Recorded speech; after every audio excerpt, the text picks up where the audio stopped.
getting my intro juices going. Jeez. BDLFM and PTV, BDLFM and PTV, SMD. Shaking my dick. Yes, that's what I'm saying. Oh my Shaking my dick. Got it, John. Nailed it first try.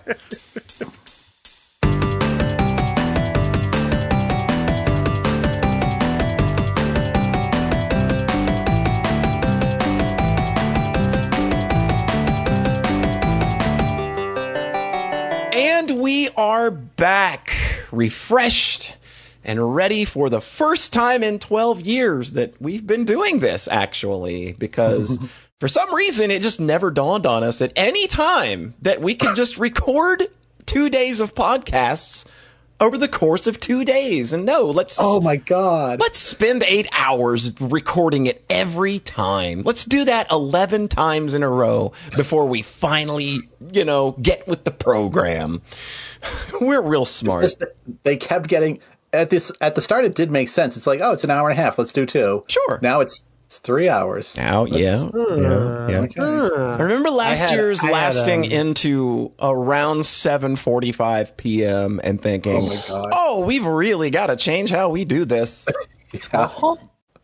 I had a coffee and a mimosa before this at brunch. I'm feeling pretty good. All right. I had some frozen chicken fingers with sriracha sauce and a glass of water. So not as elegant as you, but I'm sure I'll make it through. Not everyone can be as elegant as John. No. But it is now the second and final day of the Sockscast Game of the Year 2025 End of the Year Spectacular, and we have another huge pile of games and good feels for you. Today, we will be going over the best games of the year with entries 5 through 1, and we will, of course, be clocking right back in for a few shifts in that good old listener list mine, because there's still a whole heck of a lot of good stuff in there to excavate, and we've just not done our due diligence yet, so it's still on us to get all that good stuff out there. So yeah, to my immediate virtual right, in winter, he's the real Shovel Knight. It's right. Was out there just before the podcast. Like, oh, what do you mean it's going to snow till 8? Yeah, no. That would be terrible. I've got to shift in the mine later. I can't. Sorry. No, yeah. Boy's just doing nothing but digging today. You really are Hollow Knight. You really are the Shovel Knight. Yeah. Don't mix up your indie platformers. Yeah. Well, what do you call them? I mean, those didn't take $1 million to produce, so I don't even know what you call those anymore. Just trash, freeware, slop. Yeah, it's slop. Shovel slop. Slopcore. To my immediate virtual left, nothing can prepare you. It's John. Hi. Hey. That's me. It is you. It's totally you. I'm proud of everything. Despite everything, it's still you. So, look, there's no need for us to sit here and dilly-dally. I can tell, the audience is, horny for it. Literally frothing at the crotch for this. So, let's go ahead and dive right back into the show. And this time, we're gonna start things off with us. We get to it's our show, and we actually get to be the ones to head it off. Can you believe it? Crazy. I talked to the owners of the mine, and they were like, you know what, fine, but this is your Christmas bonus. This is all you get. So, John, why don't you go ahead and kick us off today with your number 5 game of the year?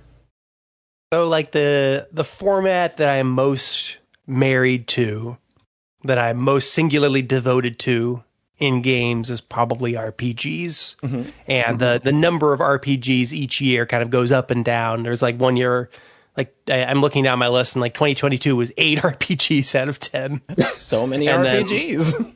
And then last year it was much more restrained. Wait, no, it's actually still 4 RPGs out of 10. But this year we're a little bit heavier on them. This year I played a few more, just kind of guaranteed bangers. Have you got any of those 100% for sure Kamige, Kino, turbo bangers in your backlog? Gay commies? I know what you're going for. I just kind of being a shithead. That was a good one. Surely. Well, maybe right. I get it. Come on. Come on, out with it. Out with it. What's out of it? Out of it? My number 5, Super Mario RPG. Yeah. All right. Mm-hmm. Can't get any more banger than that. I know. It's like, my lists each year or so, there was another like, oh yeah, I wanted to play that for years because I knew it was going to be really good. And then it turned out to be really good. Mm-hmm. Super Mario RPG is really good. Yeah. I think that I was just like kind of having a light, fun time for most of it. And I was like, this is Square at the top of their game, just kind of churning out something very immediately delightful. Mm-hmm. I think the last third or so has enough like real just enough real RPG chops in the bosses and the dungeons and the story that it kind of elevated it for me and made it into something that felt really special. Yeah. It's got a nice little fairy tale story resonance at the end. It has a fucking cool set of reveals at the end. Oh God, where there's one character I thought was Smithy the whole game, and then it turns out to go deeper. Mm-hmm. I think Super Mario RPG does a really good job with like weird villain that is existing in the background for the whole game. Yeah. One of the big moments for me was like finally getting to him and being like, oh, okay, that's pretty cool. Mm-hmm. And then getting even further and it being like, nope, surprise, I'm a little freak. I've been a weird little freak the whole time. Gremlin the whole time. Just like everyone else. And I'm like, yes, I wanted another weird little freak. Need more boosters in this world. Mario RPG is stuffed full of weird little freaks. It feels presaging games like Undertale. Yeah. I think that if you like that flavor of modern indie RPG roller coaster, I think this is a vital text. I think that I'm really excited to play Paper Mario before too long, but I just had a ball with this. It's just a big smile on my face from start to finish. Yeah, like that is exactly how, like, I have a friend that I've been texting back and forth with this week that is playing that game for the first time, and they're just constantly like sending me screenshots of just all the little things that are happening. It's seeing somebody like, glom onto that for the first time, and they're just surprised at how, like, because they are the type of person that like knuckles down on RPGs. I've got 100% everything. I've got to have all the highest and they're just like, I'm surprised that I'm playing an RPG and I'm just having a really nice time. I'm smiling the whole time. I'm just full of joy. It's just fun. Like, it's fun. Like, I love all the pantomiming because Mario doesn't talk. Oh my God. But the pantomiming and all the little one-off animations, and then you can't forget like just huge story reveals. I'm not even going to get into the whole tadpole thing because that is a whole emotional journey of its own. But God, I love Super Mario RPG to bits. It is so brain dead easy. It's not going to challenge you much. And I played the 3D remaster last year, and I didn't really love that remaster, but I was still playing Super Mario RPG. It still has a lot of those same charms and hooks, and it's just like, yeah, like I'm just still playing Super Mario. This is still good by virtue of being Super Mario RPG. It's just not the version I think anyone should play. Yeah, of course. I mean, I put Live Alive on the list last year. That was a fun thing this year, was playing Live Alive and then jumping into Mario RPG, and they share a lot of sound effects and they have the same composer. They're made within like a year of each other by Square. I was just like, oh, this is one of my favorite periods of any creatives making things. Yeah, like Square in that that late SNES era, early PlayStation 1 era were just they were unassailable. They were just on something there creatively and just they couldn't miss. 100%. So yeah, that's my number 5. That's a damn good number 5. Super Mario RPG making the lists 2 years in a row. 2 years in a row. Was it? It was on your list, right, Paulie? No. I don't remember. Oh. You played it last year. I played it last year. No, I didn't love it enough for it to be on my list, but again, But, yeah. All right, so you want my number 5 then? Yeah. All right, so my number 5 is a complete shock to me. Not only in the fact that I enjoyed it as much as I did, but that it climbed this high. My number 5... Uma Musume. Exactly. Wait, no. Yeah, got it. Nailed it. My number 5 is Metaphor Refantasio. Oh, fun. This is the second mention, I think, right? Yeah. So I've been pretty worn on Atlus's shtick for a while, the whole Persona thing. And I know that sounds weird because Persona 3 Reload was literally on my list last year, but fuck you. This is my podcast and you can't fucking... Perpetual problematic fave. Yeah. And So despite the fact that this game has like a lot of those similar elements, like the calendar system and stuff, and despite the fact that this game is set in a fantasy setting, which everyone should know, everyone should know by now, is my least favorite type of setting, this game nailed almost everything completely perfect for me. It feels like it's a much more grown up and adult story.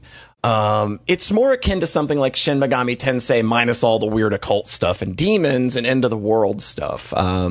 Metaphor's story, it still has some of those end of the world implications, but this is a lot more of a political story in nature. And if you can believe it, Atlus is actually kind of on the right side of things in this game. It's a story that deals very heavily with themes of racism, discrimination, cultural acceptance and understanding, religious overreach, rising fascism and authoritarianism, classism, poverty, and it's absolutely a game that feels like it was made for the times. And it's a game to me where, like, I feel like Xenoblade 3 was a game that was kind of quietly angry about the state of the world. I think that Metaphor is the other side of that, and this game speaks very loudly on its issues. And I remained just very impressed at how strong and convicted and how much conviction it has in saying the things that it does, you know, being presented to the audience that it's being presented to, and coming from the Atlus of all people, you know. Yeah. They do not always have the greatest views on things. I think another thing I really liked was that the social linking isn't predicated on the end goal of dating anybody. There's no romance here. And it's also not restrictive in that you have to answer the right way or you don't get the bonus or something. Like these characters are all who they are, and they all have very good stories that each exemplify a problem in the world or a personal struggle that they're trying to like overcome in a world that's just so hostile. Like every social link in the game is absolutely worthwhile doing, and the game gives you enough time to wrap them by the end. So I think that they knew that all of this stuff was very important, because this game is like, if anything, it is like one of Atlus's finest casts of characters. I remained completely engrossed in every single character and like what their struggle was and what their story was, and they're all counts for so much. Right, it does. It really does. And that helps a lot, especially since the political intrigue story in the background is also very good. The game's antagonist is fantastic. It's Atlus's best antagonist forever. He's an unbelievable shithead and unbelievably good. Somebody last time had some choice words for them, I believe. Yeah, he's an unbelievable bastard. He's the kind of antagonist where his methods and ideals are flawed and probably very wrong. But sometimes he'll say some shit and you'll stop and go, no, wait, hold on. He's got bars. Let him go for a sec. Oh, no. And that's I feel like that's very obvious commentary about how people can easily get pulled in by charismatic figures. It's just so meaty and so good. And this story just carries through start to finish. Very good. It has a fantastic climax, a fantastic ending. It's just kind of the best story work Atlus has done in a long goddamn time. Cool. And I guess that's really awesome. I guess I like. And the fairy's cute. And the fairies, yeah, Gallica. We love Gallica. I think what I pulled most from this game is that, like, at the center of it, there's this book that you're following, and it's the idea of a perfect utopia where everyone gets along, there's no prejudice, democracy actually works. It's heavily idealized, hence the game has a real heavy focus on fantasy. But the game's actual worldview isn't naive, and it instead presents it as just kind of like, sure, like this ideal world may just be a fantasy, but isn't fighting towards something like that still worth something? Isn't some kind of positive change through action better than just letting things stay as they are? And I think that that's such a strong, resonant message that the world needs right now. It kind of bums me out that this game kind of didn't really do what I think they wanted it to do, being their big, anniversary game and hyping it up. Also, the gameplay stuff's really cool too. It's a fun twist on the press turn system from Shin Megami Tensei, and I love the character customization options with the archetypes and mixing and matching abilities, and just eventually finding skills that were just like, oh, okay, I'm going to go into all these random fights and just one shot every stupid mob I see. And still, final boss still gave me a run for my money though. So excellent. But yeah, I don't have the vocabulary to like define the differences between different Atlas dungeon crawlers or whatnot, but I'm plugged in enough to know like they are competent at this in a way that a majority of devs aren't. They're channeling a certain kind of energy that is not found in a lot of big releases. Absolutely. I gotta spoil something too. I'm just gonna do it because when it happened, I popped so fucking hard. There's an entire dungeon sequence that is literally just a copy and paste of an Etrian Odyssey dungeon. I shit my pants. And that was, you know what? I am that person where sometimes if you just show me a thing I like and know, I'm gonna, yay, it's the thing I like. I'll be the seal clapping idiot. I guess the last thing I'll say about Metaphor is I think I've got to give this game a special award for the best objective prompt in a game this year. Get to the anus. Oh, Jesus. Rhett. Oh, boy. We ready? We're doing this? I'm ready. So ready. Let's go. I'm ready for it. Okay. So this year has been a journey. There was something I played early in the year. And I thought, okay, it was a declaration I made on the podcast. Am I going to play one game better than this? And I apologize because my throat is dying right now for some reason. I'm having a similar issue today, so if I'm clearing my throat a lot, I'm trying to mute them as much as I can, but my throat's just not having it today. Weird. Maybe 2 days is still bad. Nah. Anyways, so the quest all year has been to find one game better. Mm-hmm. And there were several games that were in contention. I thought before playing them, this is something that will have a shot. Including this game, which was when me and John every year we make like fake GOTY of the next year. I was going to pull it up later. I have a copy of it that I saved from the beginning of the year. So at the very end of last year, before 2025, before this game actually came out, I wrote number 1, Hollow Knight Silk Song. Mm-hmm. And that's my number 5. Nice. Dope. It's complicated to talk about this game. So John sent me this meme like a week ago that was like somebody just verbal diarrhea dumping about how much they liked the game, but then the thought bubble above their head is, it was a little fucking exhausting. They're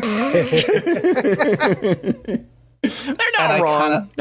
And I was like, yeah, that's kind of where I'm at. So I don't want to dump on this game. We may get a chance to talk about it later. If Polly Honorable mentions this, I would be shocked. I will say, I think this is like the best playing 2D action game ever. Like, easily. It Goddamn. just easily feels incredible. When I played this for like 3-4 weeks probably, when I closed my eyes, I could feel Hornet moving around. Yeah. Jumping, dashing, slashing, all the tools she has, all the moves. Crashing. Smashing. Crashing out. Eating shit in the dirt. The fucking feel of getting hit for 2 masks every single time. No, her movement is just, it's actually perfect. It's basically. immaculate. Like the way they've honed her movement in with the dash, the air dash, the claw line. It's just, it all just feels so good. There's such a level of depth to the combat that I'm not ever going to be at with the claw line. Yeah. Of when you can just keep the combo, keep the pressure on forever. Like watching people fight certain bosses that are very aerial. And it's just like, oh my God, man. Like the skill ceiling is insanely high. The any percent speed run is insane to just, it's like literally, it's like 54 minutes and it's insane. Jesus. So like as a focused combat game, 10 out of 10. As a Metroidvania, I had some issues with it. I think Act 2 is so big and kind of aimless. I got to a point in Act 2 where I literally felt like I had done everything, but I was just like, I don't know where you want me to go. It's just so sprawling. It's so sprawling. It's so like the Act 2 that leads to an ending is like, there are like 3 required bosses, which is crazy. And then the Act 2 that leads to Act 3 is like, oh God, 98% the game right now, or like feel like you are. And I have no idea how many bosses are required for that. But like stuff like the quest system, I kind of came out negatively on because it's like, I don't think it's particularly fun being like, oh, talk to a billboard in town and then a boss will spawn in the world. Go find it. Go hunt it down. Like the hunting tracking stuff is a little fun, but like they make steps that I don't 100% agree with in the Metroidvania genre. Like it gets a little more RPG and like, I don't know. It kind of did implement those things that we were kind of scared of going in. Like, you know, when we were kind of, you know, everybody's kind of theorizing what a, you know, Silk Song is going to be. It's like, oh, the quest system, of course. There'll be crafting. There'll be, you know, things like that. And it's just like, I mean, of all the things, crafting is one I didn't really have issue with. Maybe I was always bitching about never having enough of that one. Never had metal. But at least the crafting is literally one item over and over. Like it's not like, oh, get 3 pickled eggs. Yeah, but see, like that's what I thought it was going to be. I thought it was going to be one of those garbage survival crafting systems. It's just ammo, really. Yeah, and like one weapon that you craft, which is a Cave Story reference. Yeah, that's very good.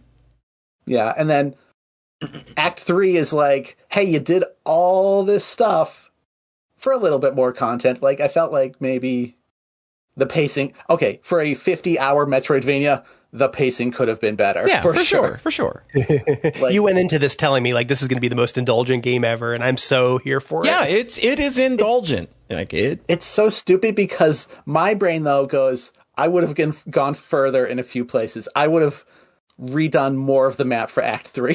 I would have been like, no, disable all the fast travels again, make you find all of them again, really fuck up the world. Yeah. I mean, it's the kind of thing where like, it doesn't matter how big it is. If you make a promise and it doesn't really feel like it's meeting that promise, it's still going to feel like there isn't enough. So before I didn't want to be this negative about my number 5 of all things, but like, I think Hollow Knight came together in a way that was completely magical and unexpected. And I felt like this never came together in that same way. And one of the big reasons for that was also the emotional core at the end of Act 3 did not hit. I've seen people really argue about this one, saying you're stupid if you don't get it. And it's just like, man, maybe could have put a little more text in there and less subtext. Yeah. It is maybe guilty of a little more, you know, showing and not telling. Yeah. But yeah, the true final boss is still really good, but having that like 5 seconds when you win where you go, there's going to be one more phase and then there's not. Yeah.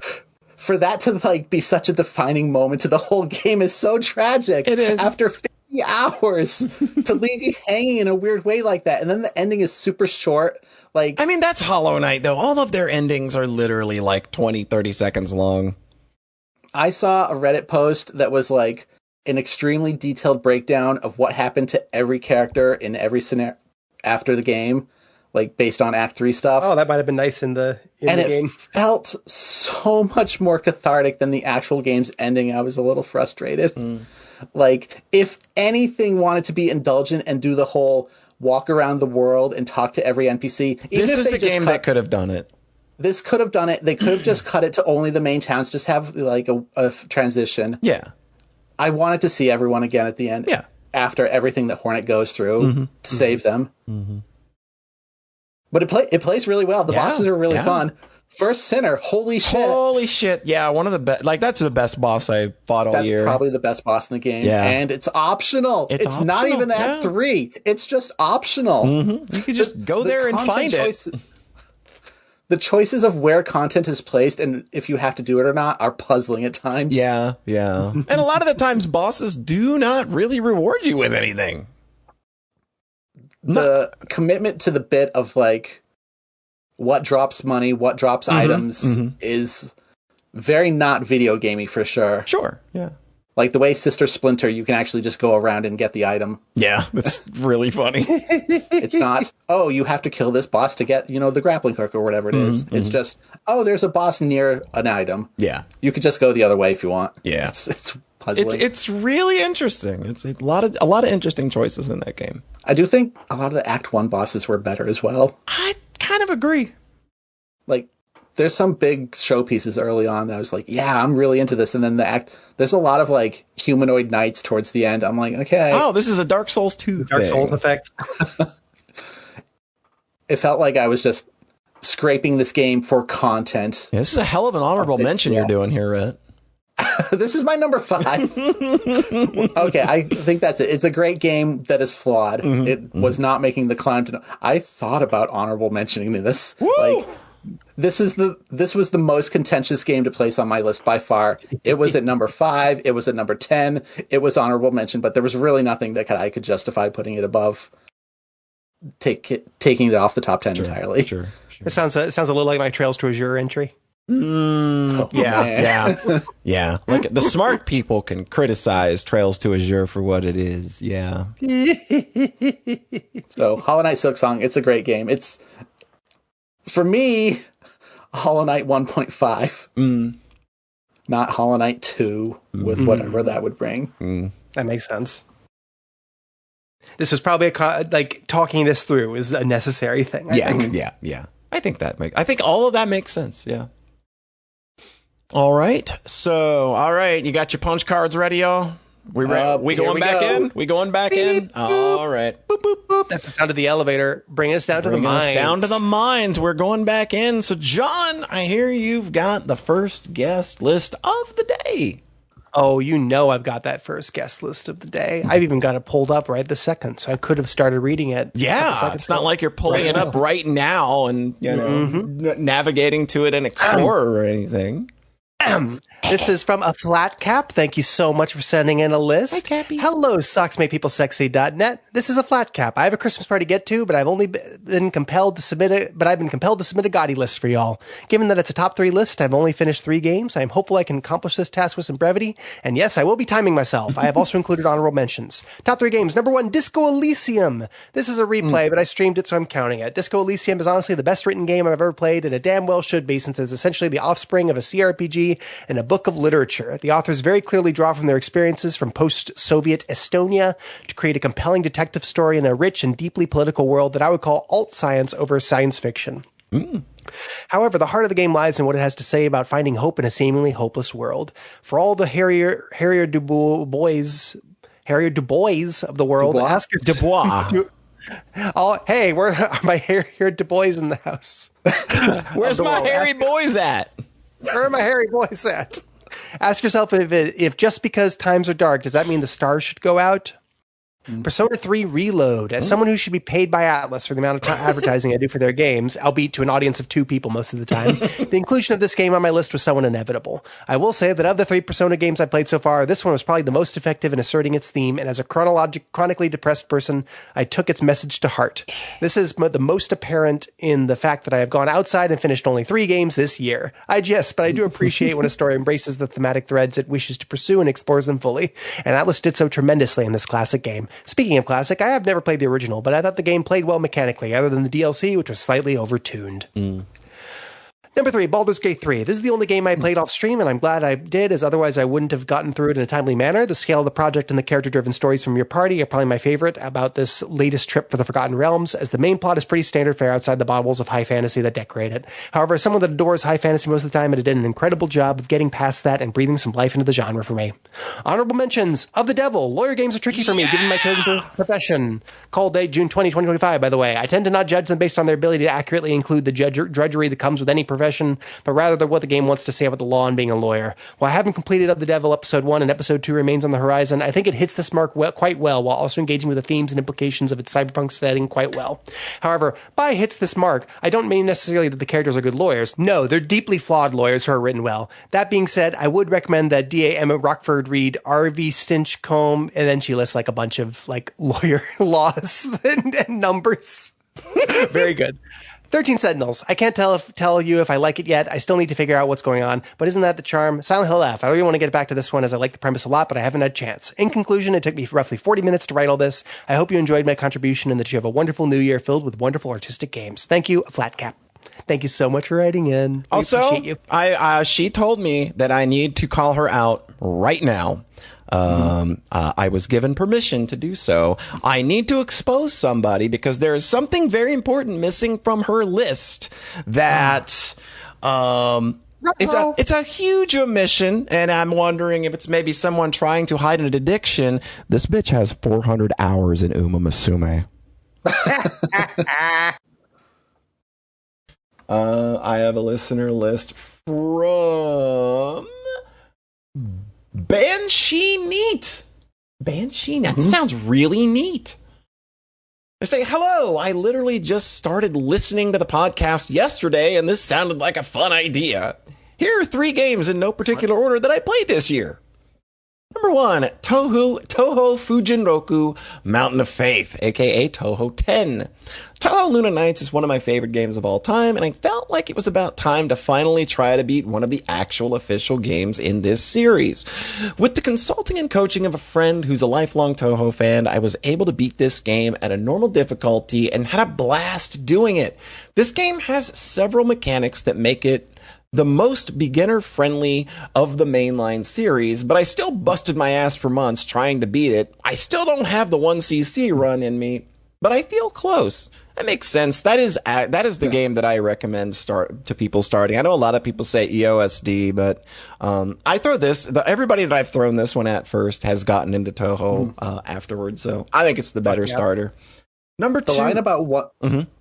The 1cc line at the end surprised me because starting from stage 6 in that game off the continue is really hard. It's probably harder than the 1cc. Yeah, I think so. Oh, 100%. All right, number 2, Resident Evil. PS1. You know what's great? Finding a genre of game you never tried is actually extremely your shit, and having a whole world open to you. This year, I not only beat RE1, but also the entire Silent Hill original trilogy, and all of them have been extremely rewarding and provided me with some of the most genuine excitement I've felt through video games in a long time. I'm putting RE1 here because it's the one that started it all. RE1 is a perfectly tuned game that I don't really need to sing the praises of, but I'm just so glad that I have a world of games to dive into now that I know I love survival horror. Yeah, that's solid. Fuck yeah. Number 3, Atlas. I've basically no experience with MMOs, but was drawn to this game purely because I adore its aesthetic and character designs. I could not keep myself from making my own little guy in there. It's been fun watching the game as it progresses through its early access, and even though sometimes the way I play is a lot more brainless than the way other people do, I'm having fun running around and jumping and killing as a little green bunny adjacent creature, and sometimes that's what I really need after a long day. 2 episodes into the podcast so far, but really enjoying it. Looking forward to more. That is very, funny because there is somebody else who joined our community this year that literally started listening to the show in chronological order. And I'm wondering if this person is doing it backwards now. Yeah. Because that's such an interesting thing. Because when it came up the first time, I was just, wait, you can actually stand listening to those old episodes? God bless you. I mean, but anyway, Rhett. Hi. I do believe you have another listener list for us. Okay, I just want to say John is out here slandering me, saying I gave him all the long lists and I took all the short ones for myself. Anyways, this list comes in from Kat. Number 1, Slay the Spire. Number 2, Silk Song. Number 3, Ball Pit.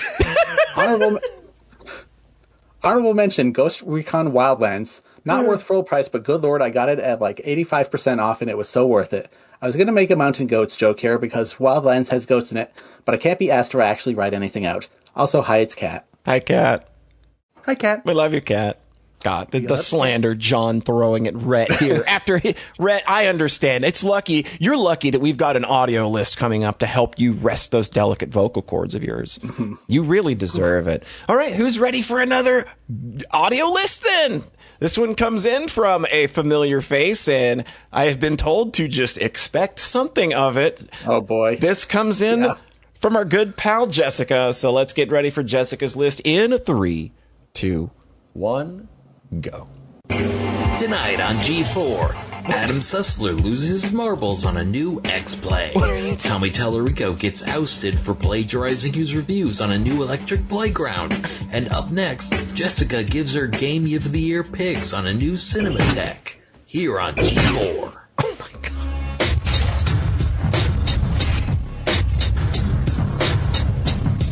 This is literally the Cinematech theme song.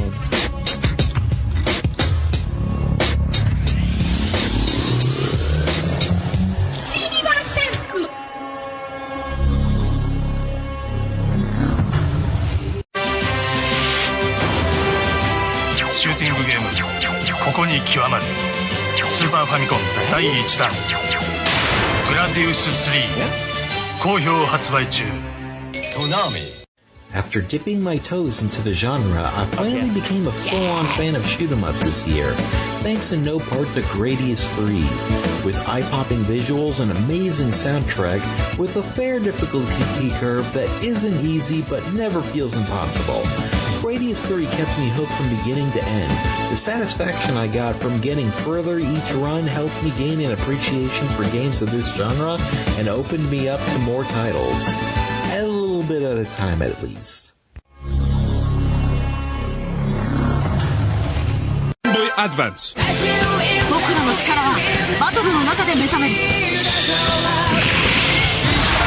バトルを変えればロックマンも変わるバトルネットワークロックマンエクセ2 Capcom Mega Man Battle Network was an odd game. It felt like an RPG designed by a team that had never made one before and was just sort of winging it. It resulted in a messy yet charming game. That makes it all the more amazing how good Battle Network 2 turned out, despite coming out so soon after. Navigation, dungeon design, and counter rates, everything is much more polished, allowing you to enjoy the amazing character designs and unique battle system without tearing your hair out. Battle Network 2 is a great time, and I look forward to playing the third game next year.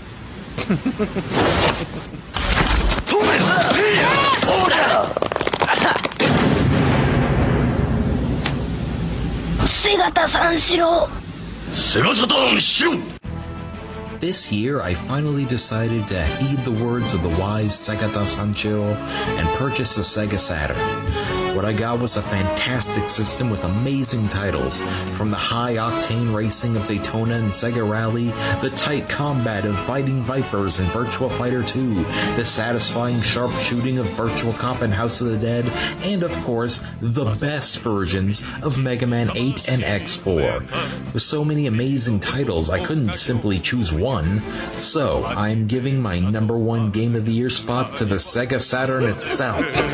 Now, Polly, John, Rhett, and all of those listening, repeat after me. Sega Saturn Shiro! Sega Saturn Shiro! Sega Saturn Shiro! Sega Saturn Shiro! Sega Saturn Shiro! See you all next year. I hate Adam Sessler. Wait. If Saturn can be your Game of the Year, I have to go back and edit all of my lists. Man, remember the early days when Jessica started contributing and her entries were done on a phone? We gave her a computer and this is what happened. What have we done? Beautiful. Absolutely. I remember skimming this one being like, what is happening? Oh my god, the little G4 plug at the start and the actual Cinematech opening rolling, and then okay, man. You gotta give it up. Great, just fantastic job, Jessica, as always. Jesus Christ. Thank you. Also, Cecile got a Saturn flash cart this year. Oh, they had a lot of fun with it. Yeah. That's good shit. It is. All Saturn, it's very good. That's a good selection. Saturn's solid. Yeah, you got that big Japanese library to dig into. You're going to be busy for a while. So chunky. All right. It's right back to us, John. Number 4 time. Oh, man. Out of the mines and into the fire. Let's go. You jumped into the fire at the bottom of the mines because it's a pit to hell. Like the demon ruins. Yeah, just like Silksong. Yeah, just like Silksong.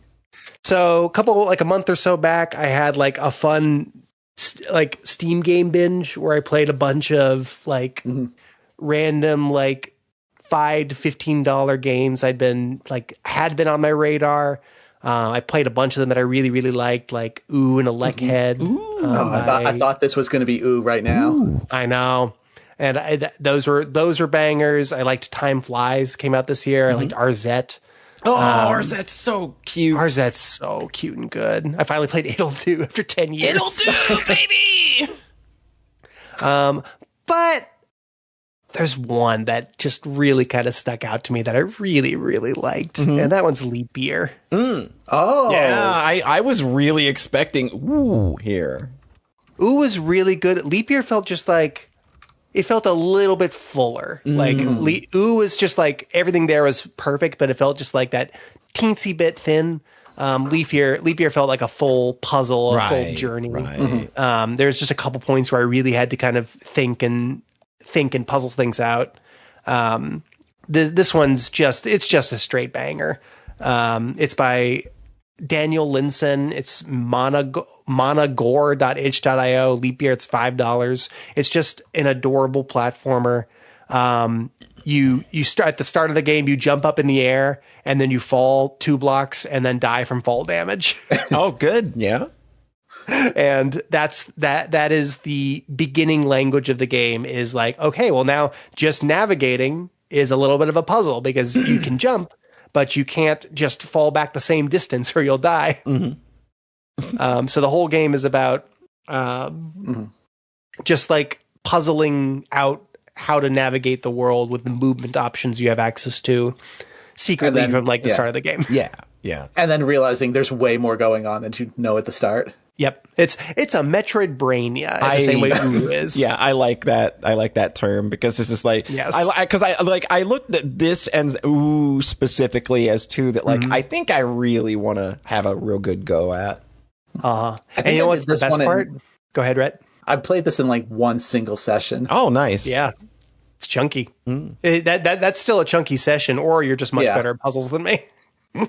It's just I'm saying it's not super long. It's not this 5-hour map thing. Yeah. The joy of the Steam game era was just I love my freeware binges. I love all kinds of binges. There's something about here is a 2 to 5 hour polished thing. It's complete. It is, it's attractive. That's a world that I do like dipping my toe in periodically. And this was the gem of that period for me. And the best part is it doesn't have a stupid post-game ARG. Oh. It does have a stupid, okay, not stupid, but there's a DLC, like a second. There is a sequel. version. I haven't played it yet. It sounds hard. I know. Leap year March. March. It says a clumsy platform about knowledge and discovery is the tagline of the first game. And the second one is more clumsy platform about knowledge and discovery. I'm interested. I feel like the first game is so perfect on its own. I want to just sit on it for a while. It's fun. Also, this is an itch page where I got to check the itch page and then see games I played in like 2016 and be like, yeah, on the pulse. So banger, leap year, give it a play. Give a play too. It's O with an umlaut and then OO and a lek head by the same dev. That dev is Nama Takahashi. Nice. And that's also very worth taking a look at. Very cool. Games are good. Yeah. I will be absolutely probably picking up during the Steam sale coming up. So good choice. All right. Ollie. All right. So what's your number 4? I guess with my number 4, if I could have one wish, it would be that I wish it wasn't going to be minus 2 degrees tonight. If I could have 2 wishes, it would be that I wish for a big old spread of sushi once we're done here so I can celebrate. I think that would be a great way to round things out. If I could have 3 wishes, it would be that I wish that more people would play Cupid's games, Lily's Day Off, Lily's Night Off, and my number 4 pick for the game of the year, 3 Wishes. Fuck yeah. Yeah. I think one of my favorite things to come from game development becoming a more accessible thing is that we have so many more genuinely funny people making video games. God, yes. Because I remember a time back in the day, what's his name? Double Fine guy. Why is his name? I know. Tim Schafer. Tim Schafer. I remember him saying that making a funny video game is the hardest thing that you can do. And I just think that that's straight up not true anymore. A lot of my favorite games, like over the last 10 to 15 years, have been games with comedy and comedic timing that's just kind of baked into the core of what they are. Like Jazz Punk, Wander Song, The Stanley Parable, Unmetal. Like, those are just like off the top, but there are just a ton of funny games. And over the last year, I'm just happy to be delighted to put Cupid's games in that same category is because the Lily games are just genuinely some of the funniest visual novels I've ever read. And 3 Wishes is the latest in the Lily series. It's probably the most absolutely unhinged and over the top in all the various ways. It lampoons and just kind of revels in and loves on all of these anime and visual novel tropes. And I think that's what I like, is it doesn't feel like it's making fun of these things. It's just rolling. It's a pig happy rolling in shit and loving it with all of these funny little anime things that he's taking and just blowing them the fuck out in the most absurd and just like off the beaten path ways. And I think the secret sauce that makes 3 Wishes hilarious is that rather than being about Lily and her idol group, the Lily Pads, which they're the adults, it's about their much younger little sisters, the Lil Pads. And I think the comedy comes from the fact that they're little kids that are actually written like little kids. So like, what do you do? Like, so what happens if you do like this game does, and you have a wish granting angel grant 3 wishes to 3 little kids? Like, what do you think you're going to get? Funny. What do you think you're going to get? You are going to get a world made of candy. You are going to get you're going to get a robot version of one of your friends who replaces them. Their desires are just like so simple and cute, and their cruelty is unintentional. And I think that leads to a whole different type of absurd when you compare it to the Lily games, which are much more kind of adult oriented, not in like a a naughty way, but just kind of like they're adults and you're doing funny, stupid adult things. Whereas these are just little kids like, I want a world made of candy. And it's just like, well, okay. And if there's wish granting involved in your piece of media, then you know those wishes are going to go off the rails or get corrupted somehow.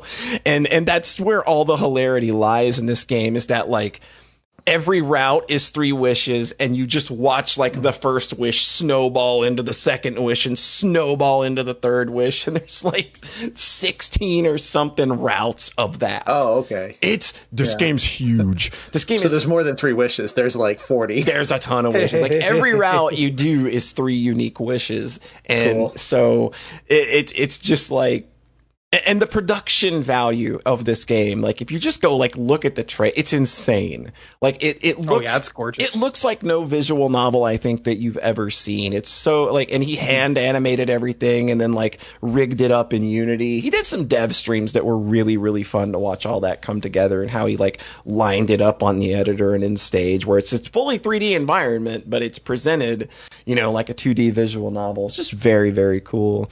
But at the center of all like the insane chaos is still like a very cute story about friendship that kind of keeps gradually poking its head through. Like the game's last leg ends up being really touching, and everybody starts to grow up a bit and learning about themselves, their own insecurities, or maybe the way that they've been hurting someone and not realizing it. And, them like just little kids figuring shit out. It's like, it's amazingly well done. Oh, and also you get to like freely head pat all the cute characters throughout the course of the game. And you can do that a million times. You can head pat them anytime you want. And I think the best part is that the head pats actually factor into the game and have like a very touching hook in the narrative that makes it more than just a silly little feature. It's just a complete little package that like just warmed my heart. Like I love that, people are out there putting like really fun, positive energy stuff like this out there in the world, despite the fact that, the first ending I got was literally somebody getting chainsawed in half. But, seriously, play the Lily games, dude. They're absolutely a joy. They are so fun. They are so funny. Yeah, like I love things that can make me laugh, and when a game makes me laugh, it's like that's something like I like trying to inject humor into my own games in a lot of ways, and that's very satisfying and fun to do. So yeah, great job. And Cupid actually recently just got written up in a Japanese VTuber magazine. I'm pretty sure that's like the Japanese VTuber magazine, because I've actually seen that one posted constantly. Yeah, they did a profile on him, a profile of the game, and like, man, just like fucking congrats, dude. Like, I know he spent like the better part of 5 years kind of on and off getting this game to come together, and man, it really just absolutely just soars. I love it to pieces. It's great. It's great. So yeah, 3 wishes. That's my number 4. Rat! Oh, why wasn't it your number 3? Why wasn't it my number 3? Well, maybe we'll find out here in about 30 minutes. 30 minutes. Okay. My number 4. So this year I've been on a quest to find one game better. I love this bit. I was saving this bit for day 2. I'm glad. Excellent. I'm glad. So this game, I read the description and was like, wow. This wasn't on my radar at all. Wow. But this sounds like potential Game of the Year material. Mm-hmm. My number 4 is 100 Line Last Defense Academy. Wow. Hell yeah. Oh, this feels good, seeing this kind of land here at the end of this journey, knowing... I'm like, is that too low or too high? Yeah, I wasn't sure if this was even going to make it, and then it was like, if it's on his list, I just have no idea where that's going to be.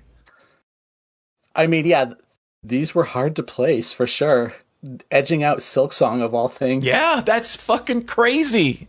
This was the journey that stayed with me the longest all year, for sure. I have 170 hours in this. That's more than there are lines. And I didn't finish all the lines. I've still got like 35 or something left. But I was thinking, now that I'm like a few, months removed from it, I was like, yeah, I'd go back. I'd see what's in there. Aww. I don't know if I have a ton left because, you know, the further you get on the main path, like the stuff that splinters off is not going to have as long to change the story. Yeah, basically, like it's going to be the shorter kind of like not really throwaway, I guess, but maybe in some way, I guess. If so, like the path that started on day 80 was not as long as the paths that splinter off on like day 3, where it's like entirely separate versions that are the entire length of the main game. Like, this is a visual novel about choices, about bad endings. It's weird because the premise is very similar on the outset to Danganronpa, where it's like, hey, it's like 16 kids in a school, and there's a weird white robot thing that tells them what to do, and it really just spirals from there. It's a strategy RPG where these weird invaders come, and they're strange as hell looking, and you know, I like the strategy RPG part, but it does really fall off in the back half of the game, or back 80% of the game. Yeah, it sounds like this is a 13 Sentinels deal where like the gameplay part kind of just it's there. I can't agree with 13 Sentinels on hard. Where like yeah, I like 13 Sentinels. Like I like that gameplay, but I just guess the general consensus is that like the gameplay isn't good. But it's more like in this, when you're doing repeated routes or like alternate routes, like the enemies don't scale, and you just straight up skip battles. Sure. Like it goes, hey, you've done a battle similar to this one, skip. Whereas in 13 Sentinels, that final battle, when everything is raining down on you, that's like a top 1 moment in all of video games. That and the battle at the middle where with the song. Yeah, those 2 moments. Like I'd say this gets close to like that second one, but like it's got great moments, but like this is a very long game. Yeah. This is a very exhaustingly long game. This is the game I had to pace myself on because I do tend to be I play one game at a time and then I beat it and move on to the next thing. This was like, I can't. This is too much visual novel. This isn't even Fate being like 3 beefy routes. This is like 20 beefy routes or something. So much beef. Ridiculous. It's so much, but it's like, so I went back and I was scrolling through screenshots. I forget how many hundreds I took on this one. And looking through the months playing it and all the alternate routes, I'm just like, I don't even remember all this happening. There's like, this game definitely could be trimmed, like mostly system stuff where like, ding dong, wake up, everybody. God. Even like, Danganronpa never got out of doing that. Yeah. This doing that when it's multiplied across 21 routes. That's so like, nuts. Thousands of days is insanity. Like, this game desperately needed editing. It desperately needed to drop some of the fluff, like giving gifts to other characters. Yeah. Where it's just anything that slows down the progression of just mainlining the story was just aggravating to me. But the main story is good enough, I think, in places to support it. And it's really, really sad, the overall story. Like, the story of these kids who are thrown into this war against invaders, and you know nothing. Everything you learn early on is also fake. Like, because like, there's the story of what's happening in the present, and there's like the lore, the backstory, why this is all happening. And you just get gaslit so hard on the backstory for a long time. So like, they say at the end of the first route, like the common route, that, hey, everything you know up to this point is wrong. So then when you get choices, when you get into the like the meat of the game, you very, very slowly start to pick away like, oh, that's contradicting what I know, huh?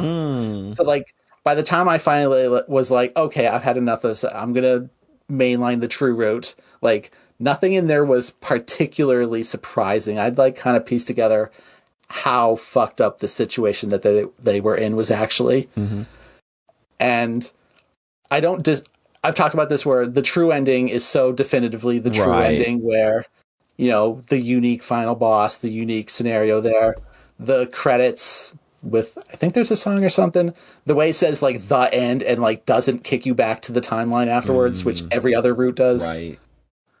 So yeah, this one's hard to recommend because it is such, it's so long, you know, time investment. John will never read a 170-hour visual novel. No. I know. I learned my lesson. Yeah.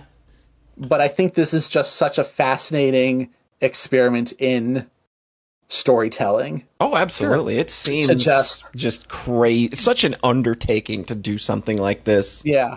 Because I remember when one of the first things I wrote was them talking about, like, then we wrote the scenario, and then we wrote the scenario, and then we wrote the scenario, and we didn't stop writing the scenario. And I thought it was going to be more like very slight minor differences. Like if you talk to a character on day 10, then on day 20, they would have a different reaction. Mm-hmm. No, it's not like that at all. It's not like repetitive or like choose your own adventure. It's like one small choice will lead to a serial killer coming to the school later on.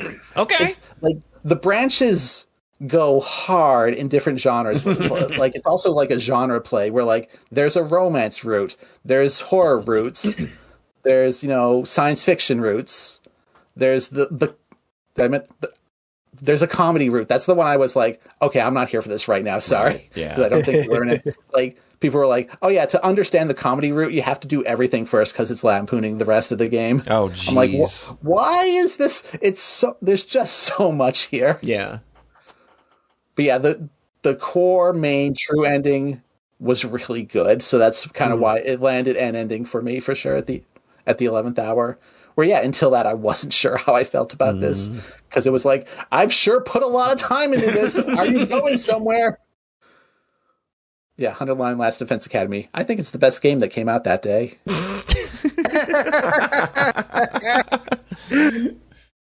Ooh. Cool. I'm glad this one ultimately got you there. Yeah, actually seeing this on the end of the year list actually. Oh my god, this would be a crazy snub. Yeah, it would considering the time investment, you know. And talking about it on 4 podcasts or more. Yeah, that's great. Yeah. All right. Well, is that it for our number 4s then? I believe so. Then back to the mines we go. John, I do believe you have our next list. I sure do.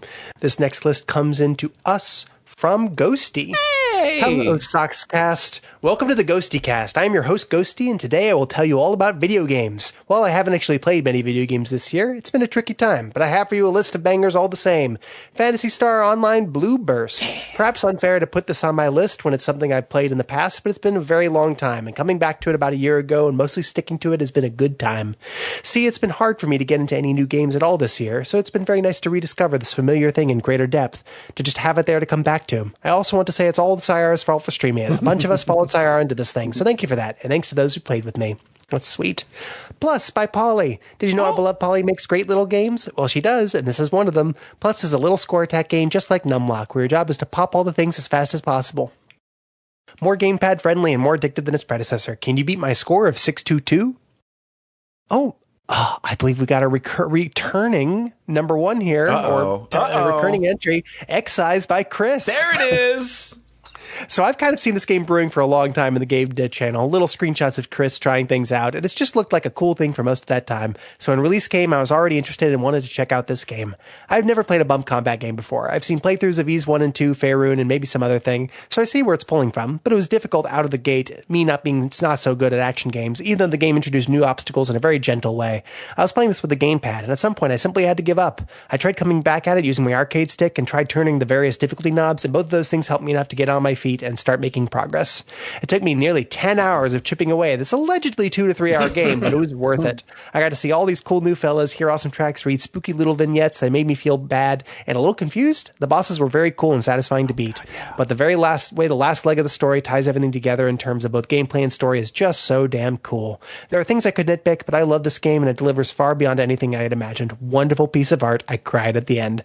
This is all from Ghosty. Back to you, not Ghosty. That's good, because it's good that she's got a podcast on our network now and that she cried in it, because that's a big feature of every podcast on this network. So yeah, good for sticking with it. Good on Excise again, man. Excise back to being 2 ahead of anybody else. God damn. That's crazy. All right. I do believe I have a listener list. I mean, we've had like 2 Silksong mentions so far. Is Excise really that far ahead? Excise is at 5. Excise is at 3. Yeah, Excise is cleaning up. Yeah. Silksong is the only one at 3. Everything else is at 1 or 2. Wait, I listed Silksong. Oh, wait, I guess my top 3 doesn't count. Okay, mine doesn't count because it's not top 3. What? I'm saying 3 different people Three listed different people have listed Silksong. That includes you. Including you. Me, Kat, and like the ones that... Someone from Iran. I forget. Someone from Iran. Okay, I'm blanking. Sorry. Okay, anyway. Yeah, we're good. I have a listener list here from our good pal, Beepner. Just a list of games here. No introduction, no fancy pants commentary. All right, number 3 is Bomb Rush Cyberfunk, a spiritual successor to Jet Set Radio that emphasizes cityscape exploration and chaining trick combos. The story takes itself a little too seriously with its revenge plot and quest to find your true self, although the serious tone may be a deliberate stylistic contrast in a game full of rival gangs themed after monsters and robots. Features the most decapitation in a video game since Decap Attack, starring Chuck D. Head. Number 2, Demon School. Regular review. I'm not sure whether to call this a strategy RPG or a strategy board game with RPG elements. There's no grinding, rather your character's combat abilities are unlocked by completing side quests. You'll still have to study and unlock abilities by using one of the modes of the endgame currency, which you're awarded based on how well you perform in combat, such as going over a turn limit or losing a character. However, the combat is so frequent that you can easily make up for a bad run or two.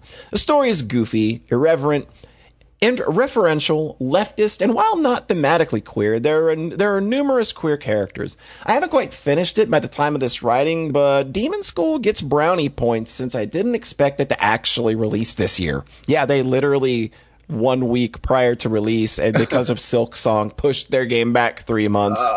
It's like, y'all just weren't ready, and you're blaming Silksong. I'm sorry. I know that move. Short review. Fey-Pop Demon Hunters. Number 1, 1000 Times Resist.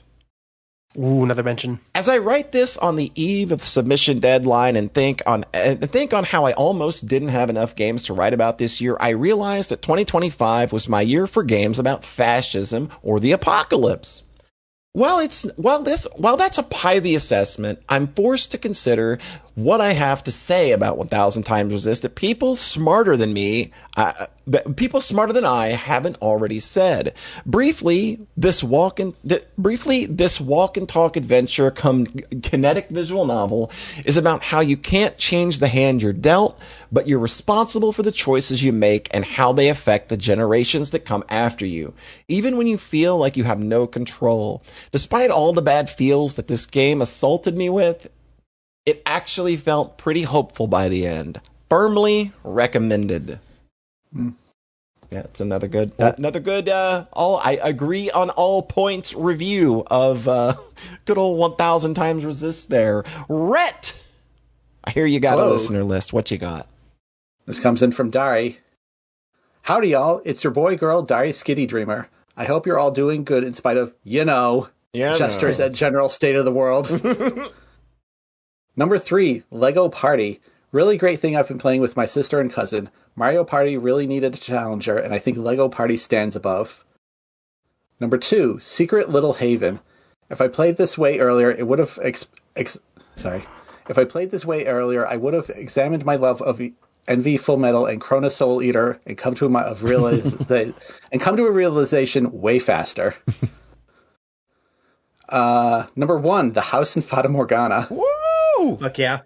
This is one of the best visual novels ever. I love the characters. Jacobos there, I guess. I love the music. It may actually be one of my favorite games in general. Mitchell X Giselle forever. Absolutely. We love them. Oh, thanks so much for sending it a list, Dari. Yeah, appreciate that. Awesome list. All right, and we have our next audio list. I do believe this one comes from Alexandra, I think. Oh, yay. Yeah, so we will... New Socks friend. We will fire that up. Long-time Twitter mutual. Oh, right. Oh, right. Okay. Yeah. That makes sense. All right, so we will fire this list up in 3, 2, 1, go. Hi, Sockscast. Alex here. So I don't normally play games within the first couple years of them coming out, but enough RPGs from 2024 and 2025 have piqued my interest that this year I ended up immersing myself into JRPG's zeitgeist. Yay. So I haven't gotten around to playing Expedition 33 or Pokemon Legends ZA yet, but among the games I did play, these ones were the best. Game number 3, Final Fantasy VII Rebirth. So Rebirth is definitely held back by its dull, repetitive, brain-dead, open-world slop. It slows the game's pace down to a crawl. Every Chocobo stop, Life Spring, or Intel Tower you come across is nearly identical to the last one. It's really boring. Exploration is a drag. The middle part of this game took me months to get through, and I had to step away for a while. But buried deep within the tedium somewhere is a great game that feels lovingly made. The combat is a blast, the synergy moves are cute and cool, the cutscenes are spectacular, and Queen's Blood is brilliant, and I don't normally like trading card game minigames in my RPGs. The remake trilogy may be the worst version of Final Fantasy VII's story, but I do think it's the best way to spend time with its characters. The character writing really shines, and it gave me a newfound appreciation for Final Fantasy VII's cast. So overall, found this game deeply frustrating. I wasn't sure whether I would place it this high on my grader list, but despite the open world tedium, it hit enough spectacularly high highs that it still made my top 3 for the year. Game number 2 is Digimon Story Time Stranger. So I'm obsessed with Digimon, but most Digimon games are garbage. And even the previous Digimon Story games, Cyber Sleuth, were honestly solid B+ experiences that were held back by the PS Vita's hardware. So I honestly did not expect to enjoy Time Stranger as much as I did.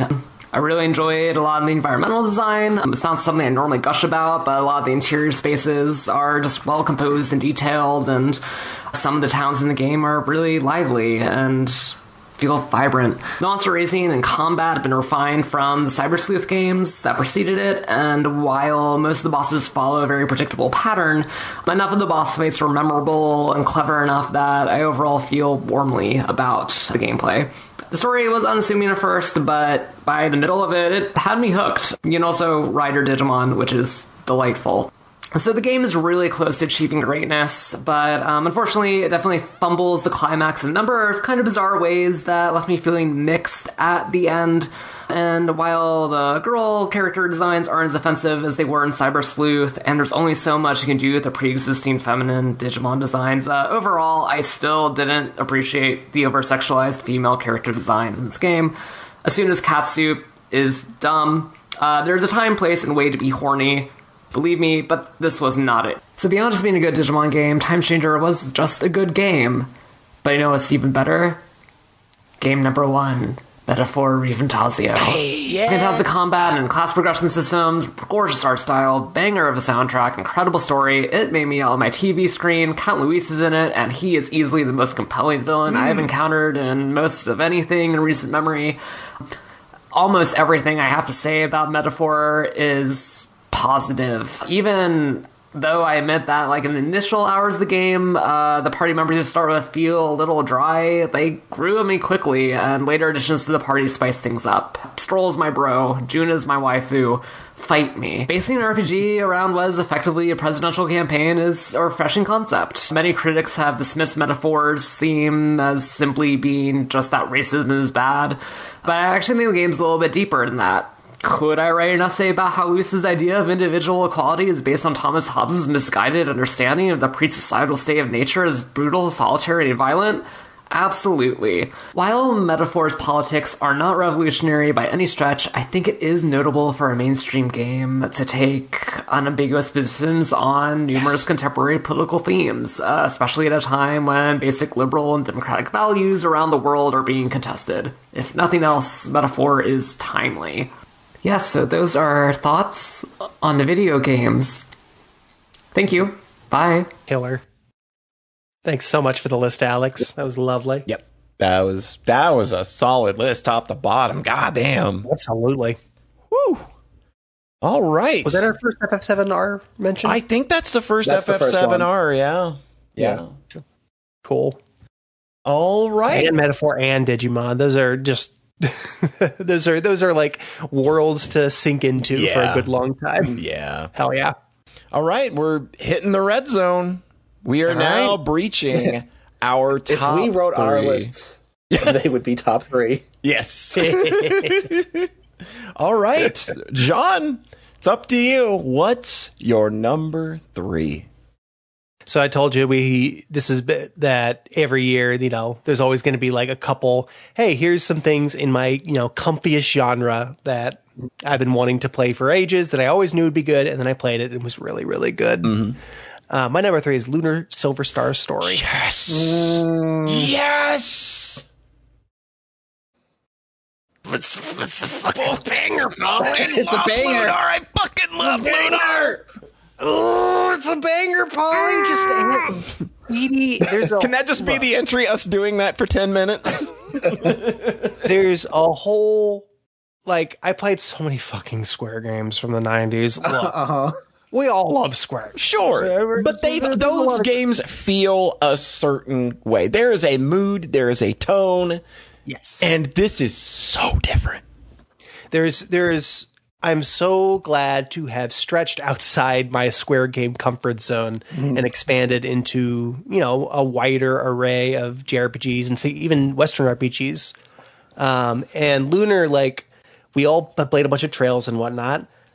There's this whole tradition of CD RPGs that came out in the 90s and 90s and late 80s where it's like, hey, we have all of this space as a result of moving to CDs. What do we use it for?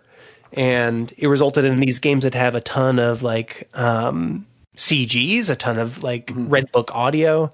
And it's a kind of storytelling that can be really cool and special. Like Tom talked about having a blast with the Cosmic Fantasies. And Lunar is one of the kind of early guards of that, where the first one was on Sega CD in 92. Yeah. This game blew my mind back in the day. This was such a cool thing to get my hands on back in the day. What if the RPG rewarded you at the end of the dungeon with anime? With anime! I remember that being the thing. My first experience with Lunar was, it was my birthday, and a friend had brought over his Sega CD, and he popped this in and literally beat a boss, and you got anime, and I was just like, I want that. I want that. And I got it for Christmas. So I was just like, it was such a cool thing to see at the time. So fucking killer. And at this point, obviously, seeing anime cutscenes isn't that special to me, but it's still I think what really makes Lunar stick is just it's just a nice journey. It has a very slow, methodical start for 7 hours. We're getting to know all these characters. I really liked it. I liked just the bouncy, nice adventure. I liked getting on the world map and gorgeous music plays and the art's really colorful and saturated and pretty. I played the PS1. I played I actually played the iPhone version, but functionally I played the PS1 version with JP difficulty balancing. So it was pretty quick. Yeah. And then it pops off. It has the that's the thing that I think a lot of RPGs miss out on is it's not just you need to go hard at the end. You need to go hard in the middle. Yeah. You need to have act breaks. You need to have make the stakes go through the roof, not at the end.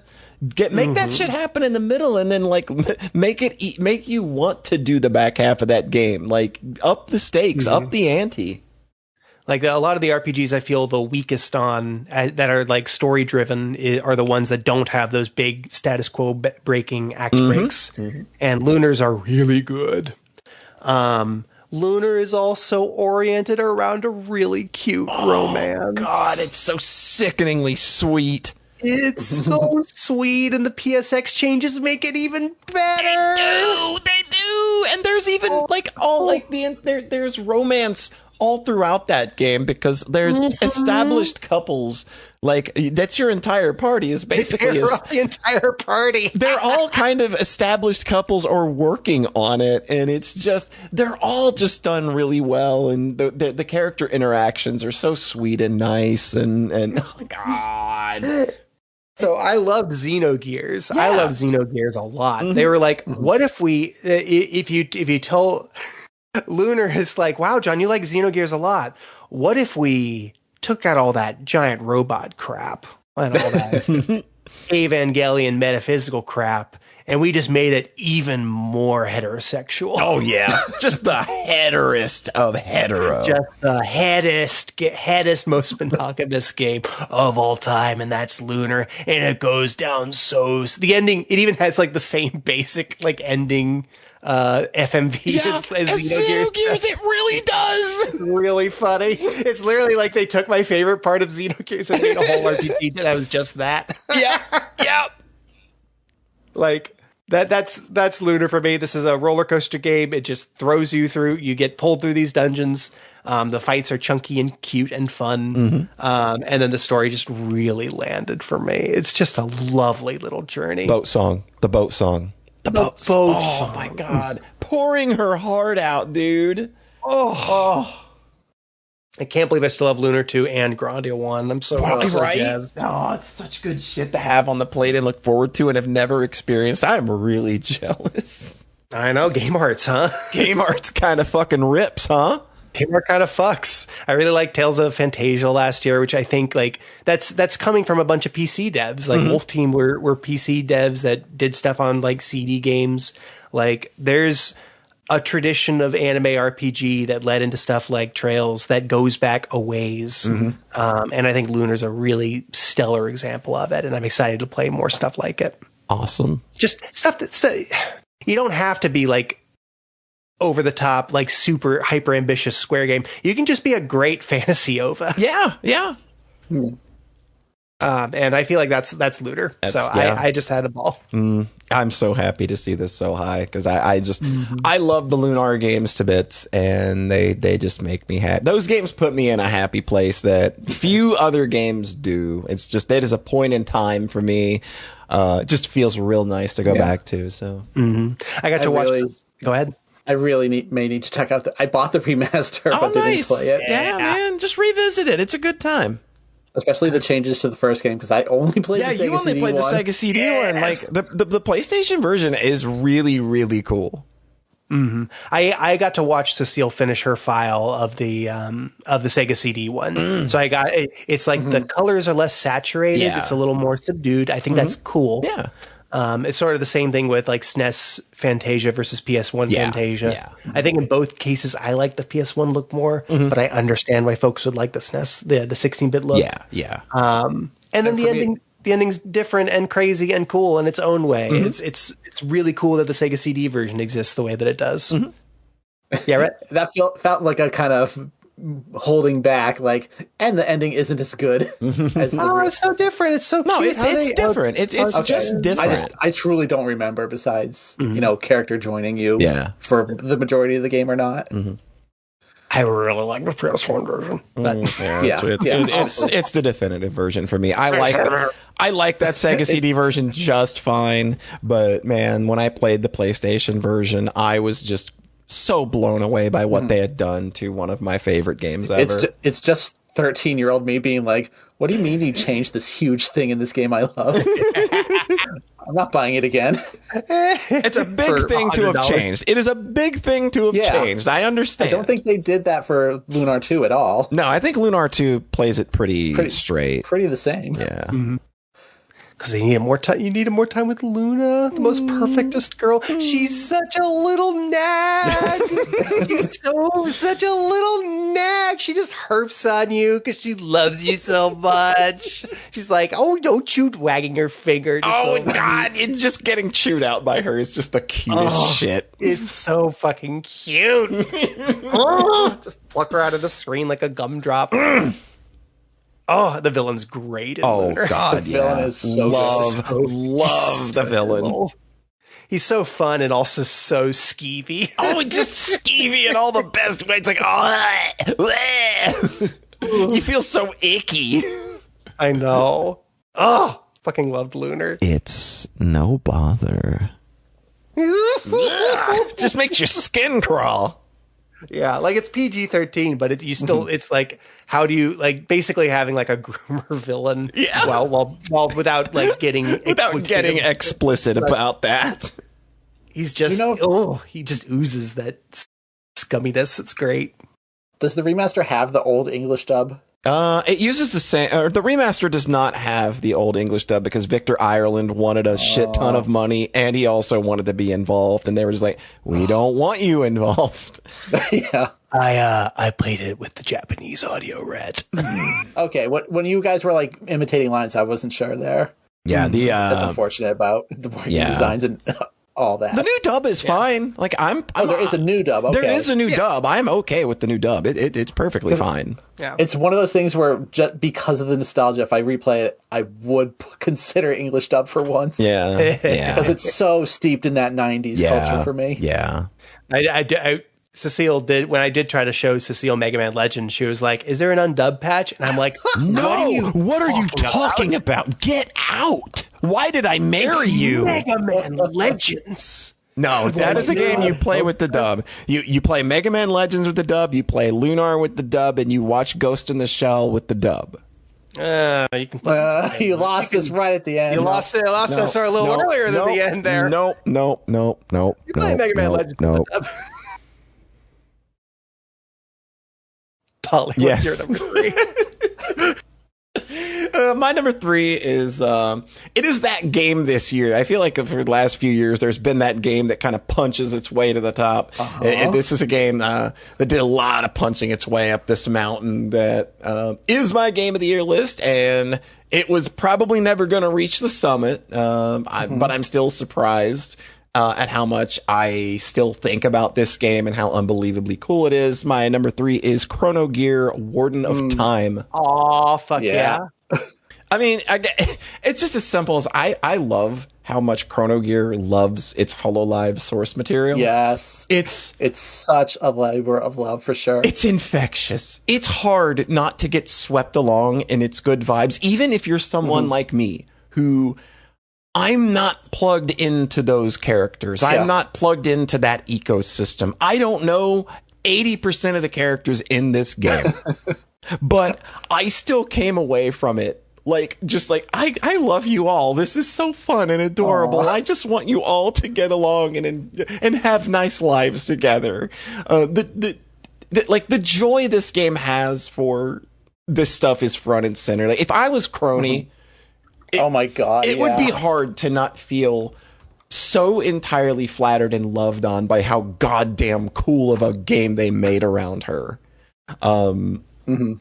But this is just a really fun, breezy action platformer. The word that I continually use to describe this game is pleasant.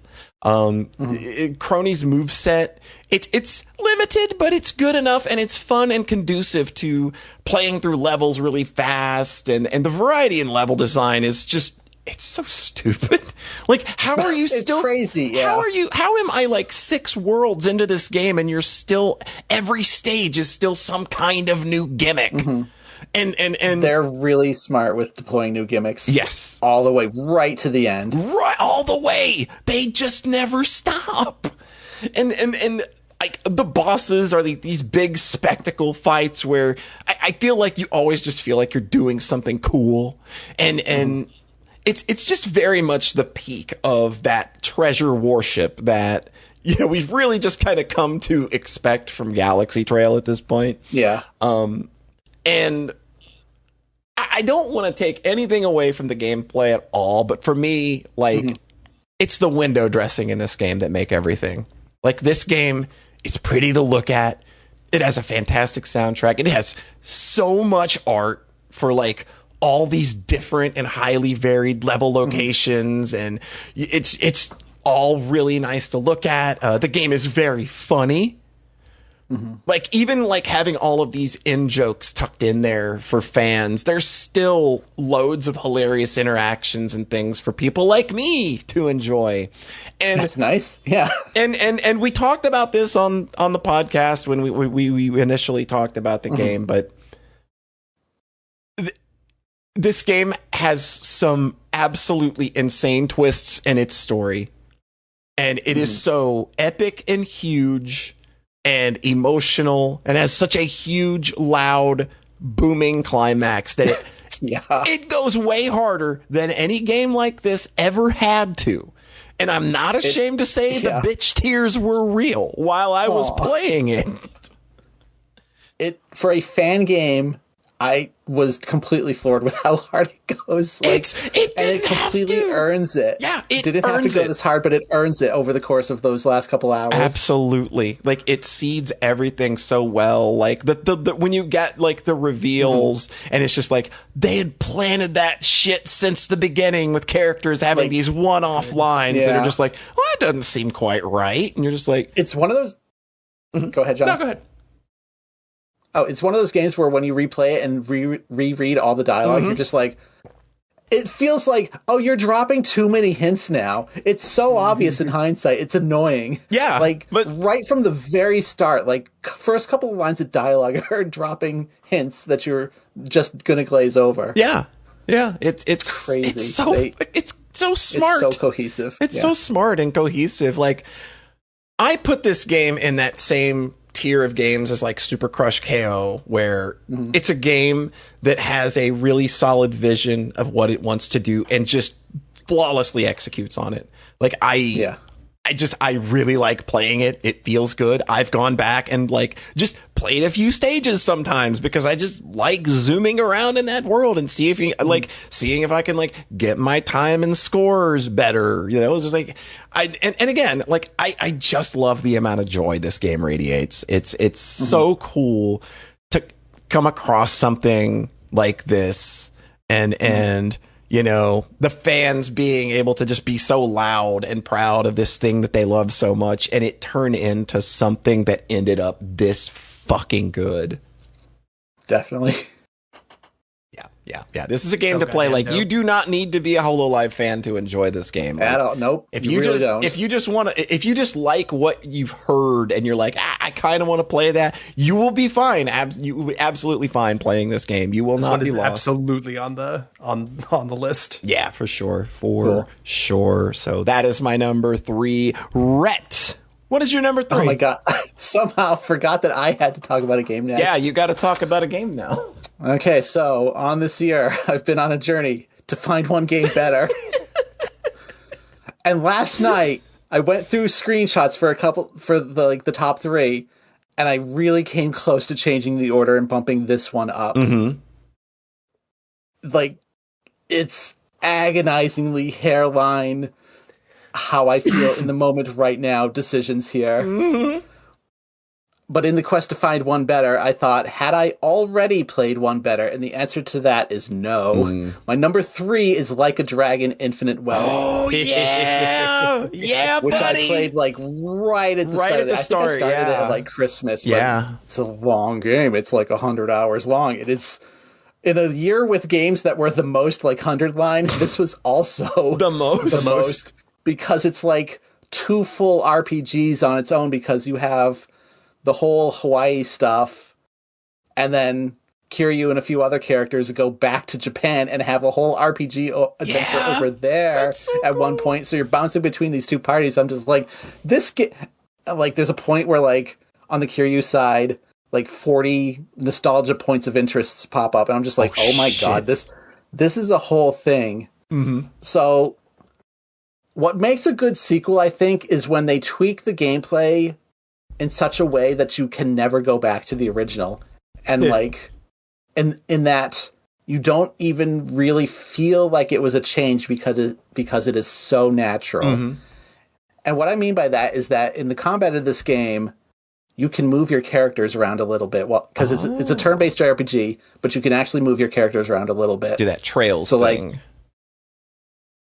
Like the modern Trails, like Daybreak.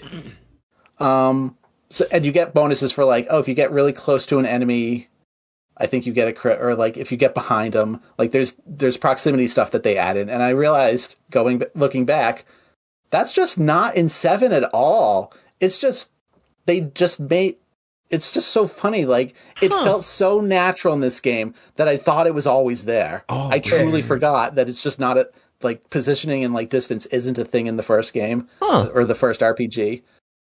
So, like, the RPG stuff just landed way better for me this time. I think it's just much better balanced, much better pace. The first game was just a little exhaustingly long, even though maybe the story in 7 did land for me at the end, but it took a long time to get there. there's just so much of this game. It's hard to really wrap it all up in a blurb like this, where it's like moments like again, this game landed for me here where it is because I've played every single like mainline Yakuza game before it. And having moments like going to America and having your money converted to USD. That's so cool. It's just like jaw dropping, like, oh my God, like having him have Ichiban not speak English. So having a whole like story arc, they really glazed over that later on. But for the first couple hours, he's like dealing with cops and they're like, oh, good, talking to him in English and he can't reply. So like they shake up things for sure by having it set in Hawaii, having dollars as the main currency. The story is really good. There's just a lot of new mini games to play around with, like Pokemon Snap ripoff. Oh, cool. That's funny. There's Pokemon Snap and there's just Pokemon. Oh, what? Like a whole thing where you collect Sujimon, which are like these creepy guys, you know, just like doing the usual Yakuza stuff of like, he's dressed like an otaku, and then when you level him up, he gets like a trash can as a shield and like a baseball bat. Now he's like super duper otaku man. I was looking through the names get wild. Where like I can't think of any off the top of my head, but like there's a whole Pokemon thing. I like mainlined it before progressing the main storyline. I was at one point like my RPG party was like level 16, and I got into a fight at the end of the Pokemon thing with level 30 guys, and they just fucking instantly one-shotted me. Oh, it's good. Like, oh, okay. You were not supposed to get this far in this side quest this early. But again, why this game landed so hard for me is the Kiryu stuff, where it is such a love letter and final probably send off to that character after like 10 games, if you count like some spin-offs. Right. Like they bring back so many past characters and moments into the fold here. He gets a final power-up towards the end, which just turns the combat back into real time. What? It just turns it into Yakuza? It just turns back into regular Yakuza, which is fucking perfect. That's fantastic. It's so funny. It's called like Dragon Revival or something. That's so good. It's all about him being at his lowest moment and like kind of regaining the will to live. Yeah, remembering who he is. Yeah, because he's kind of old by these games. I think him and Majima are like they've 60. got to be in their 60s. Yeah, like because these games, except for Zero, happen in real time. With like 40 in Yakuza 1 in the PS2 era.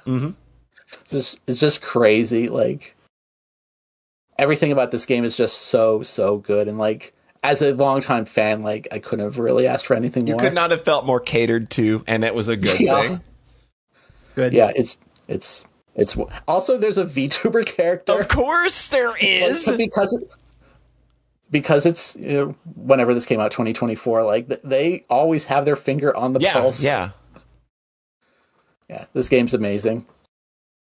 That's like this game, like everybody I know that I saw play this was just having a blast, and like I know I have a friend that specifically got to these Kiryu moments that was just like shitting his pants on stream at how well done it was. That's so cool. Yeah, I was surprised this one made such a climb, probably because I played it so early in the year. I was like, was that really number 3? Damn, those early in the year games are the ones that have got to be the one they've got to make an impression. Sometimes it's really hard to be the first game someone plays in a year, because it's going to easily be the first one they forget. Yeah. So yeah, solid. Yeah. Awesome. Fucking awesome. Rock steady. All right, get your hard hats back on, folks, because we're once more heading right back into them mines. We're near the end here. I'm starting to see light. I feel like I'm starting to feel the air on the other side too. We may be getting close here, but John, I do believe you've got quite the listener list for us. This is from Adamine/Frank. Thanks so much for writing in again. Always a pleasure. And like we pointed out, you didn't get one last year, so getting a new one is great. Feels good doing this again. Feels good doing this again after 2024 ignited no passion in me. We've been there. Massive shout-outs to Tunic and the new Deltarune chapters. Tunic is arguably the best Zelda-like I've played, and Toby Fox continues to have hold on my life. Number 3, Clair Obscur Expedition 33. I heard of Clair Obscur early in the year, spoken of as this joyful throwback to JRPGs of the past. A debut from an unknown team from France with enough financial backing to make it look more AAA than it actually is. With games like Final Fantasy X and Sekiro used as a guide, and I kept my eye on it ever since. The first thing I started to notice about the game was how it felt like a relatively small team's first attempt with Unreal, and the immediate comparison I thought of were early big-budget 2010s RPGs, where they attempted to sell cramped and confined spaces as environments larger than they are. I love that kind of energy. What felt like limitations then feels like a deliberate choice here, with the abstraction of early 3D console RPGs being used to construct a lovingly crafted, if not amateurish, game world. A world map made to give an impression of the world rather than one realistically proportioned seems like a quaint move nowadays, and yet the most joy I had with the game outside the combat system came from controlling my giant party of unaltered character models roaming around a cute little diorama world. The feeling I got exploring the map comes from the abstraction of those early RPGs, and my biggest source of admiration for Expedition 33 is its desire to return to design traditions left behind by mainstream AAA gaming to find joy in them once again. Much of Expedition 33 felt like it was made from pre-existing Unreal assets, both mechanically and visually, but what makes it greater than some of its parts is the heart spilling out from this game. I felt an enormous amount of faith baked into this game, and it's hard not to find it infectious. If it had stopped there, Expedition 33 wouldn't have made my list. Completing the optional content in Act 3, while worth it, destroys the tension and bombast of its final boss, and I walked into the ending ready for it to be done, but the curveball I was thrown is something I still think about. It added more meaning to something I'd already grown to love, and I was left emotionally wounded in a way only someone successfully set up for emotional failure by a good narrative can be. I love its Sekiro-inspired battles. I adored exploring its world in Act 3 for the more childlike joy it gave me, and beyond that, Expedition 33 has a heartfelt message it believes in that I believe too, and I can't wait to see how Sandfall iterates on Clair Obscur. Number 2, Serial Experiments Lane. Content warning, suicide. Off the bat, I want to say that if you're in a mentally fragile place or thinking of self-harm, don't play this. I played this out of a desperate need to relate to something that reflected how I felt. I got my wish and it was a bad move. Don't do it. With that said, PSX Lane is the most fascinating game I've played in the last 2 years for how forward-thinking and prescient it is. Higurashi impressed me with its clear knowledge of psychology and mental health issues in a Japanese game of its era, but PSX Lane feels more palpable in that regard that's hard to put into words. Both the therapy sessions and Lane's diary entries feel shockingly uncomfortably grounded with psychological knowledge that dives deeper than Higurashi. And imagine my surprise to hear autism, a trait people have attributed to and seen themselves in with Lane, get casually tossed out by her therapist when trying to diagnose her. The way it explores the dangers of technological advancement, how the internet still affects our ability to relate to ourselves and to others and ourselves, is something I expected, but PSX Lane feels all the more relevant in its depiction of AI usage, social isolation, identity confusion, and disassociation. PSX Lane gets exploitative in ways which contradict the delicate touch the early majority of the game had, but at its core, I see that the creators of the game cared deeply enough about Lane to do their research, and that is highly commendable. After all is said and done, it is an incredibly effective work of psychological horror. Well, I didn't plan on watching the anime. I read the tie-in comic in the middle of my playthrough as recommended by Hazel's video in the game that got me interested, and seeing how connected both the game and the anime, I decided to watch the anime as well. It sounds hokey to say, but Lane is a serialized multimedia series, and it's clear to me that it's meant to be absorbed in a metatextual way. Playing the game helped me understand and follow the anime, and the anime helped me look deeper into the mysteries surrounding the game. There are a number of differences I could list between the game and anime, but the most important I've seen is that in the anime, Lane has something to ground her to reality. In the game, she doesn't. PSX Lane might be my number 2 game of the year, but as a whole, the Serial Experiments of Lane were my favorite media experience of the year. And number 1, Silent Hill F. Hey! I hope for the return of Silent Hill, not out of fanboyish devotion, but because Silent Hill is an S-tier concept. There are many like it, but none I know explore psychology, religion, and the collective subconscious of history in the morbid way that it does. I recently played the Silent Hill 2 remake, and I think I'm more fond of it than I've allowed myself to admit yet. Compared to F, it is closer to what I want to see in this series in terms of gameplay and aesthetic vibes, but F wasn't the game I wanted. It was the game Silent Hill needed. Much of my admiration for the game stems from it seemingly being a conceptual remake of 1. Every element that made Silent Hill click was present in that game, and F feels like a return to the source. It did not disturb me as much as the best in the series, but I felt utterly terrified in the way Silent Hill excels at, feeling trapped in an environment that is maliciously against you, being mentally torn down by an enveloping and consuming darkness, all the while igniting my morbid curiosity in a way I haven't felt since the original games. The gameplay is the most contentious issue regarding F, and I agree that it's not the direction I want for the series, but with the clarity of vision and execution never before seen in Silent Hill, F achieves a ludonarrative harmony I have not seen for a very long time, and being humbled by my own expectation for the series only highlighted that F is a return to the pedestal I put Silent Hill on. A boundary-pushing work of art, and absolutely none of this would be possible without a creative vision knowledgeable in subject matter with a deft hand towards tact and social awareness. Ryu Kishi has given us trauma-informed Silent Hill while breaking convention for what the series could be while retaining its core identity. In its example, I hope Silent Hill follows. Thank you for the list, Adamine. Woo! That was chunky. All right. I have a listener list of my own. This comes from a very cool artist in our community. He's done some amazing things. We love his OC Cozy to death. It's from our good pal 3-2. Hello. We love her. I am alleged artist the 3-2, and I have composed a viewer list of my top 3 games of 2025. Though the rules didn't say it had to be games from this year, I was kind of curious and looked up the release dates of stuff I was into this year and kept it to that. Number 3, Randomax. Astroport has an impressive catalog of cheap but charming shooters, but I had a lot of fun repeatedly plowing through the different paths in Randomax. It's a bit like Xanac as a roguelike, in the increasingly broad definition of those. You have a choice of 3 base ships and get to buy and stack upgrades and checkpoints throughout the stages. It's not the only game to try this, but it has a certain sauce to it, and I don't just mean anime babes in sci-fi costumes. As a bonus, if you've played other games by the publisher, you can point at the screen and go, "I remember that!" anytime they mention something like Argo shipping or the Go-Go Empire, since all of their games share an increasingly strange universe. Number 2, Stellar Blade. As a gacha game player, I often say I wish the developers would just make a normal game pretty often, so I felt like I should buy and play Stellar Blade on principle. Fortunately, it's actually pretty good. Combat can feel a little rough, but it has surprisingly satisfying exploration and traversal through its maps. I probably had more fun avoiding combat and searching for soda cans and graffiti than fighting, though it is pretty satisfying to finally nail the timing of a move and counter with an extremely painful-looking counter animation. Hey, I didn't bring up the fan service once. And number 1, Doll's Nest. I have marked out hard for this, and I meant it. This is almost like a dream game that just snuck up on me at release. For a mere $20 and coming from Nitro Plus of all people, Doll's Nest is a lot like if you took a world structured like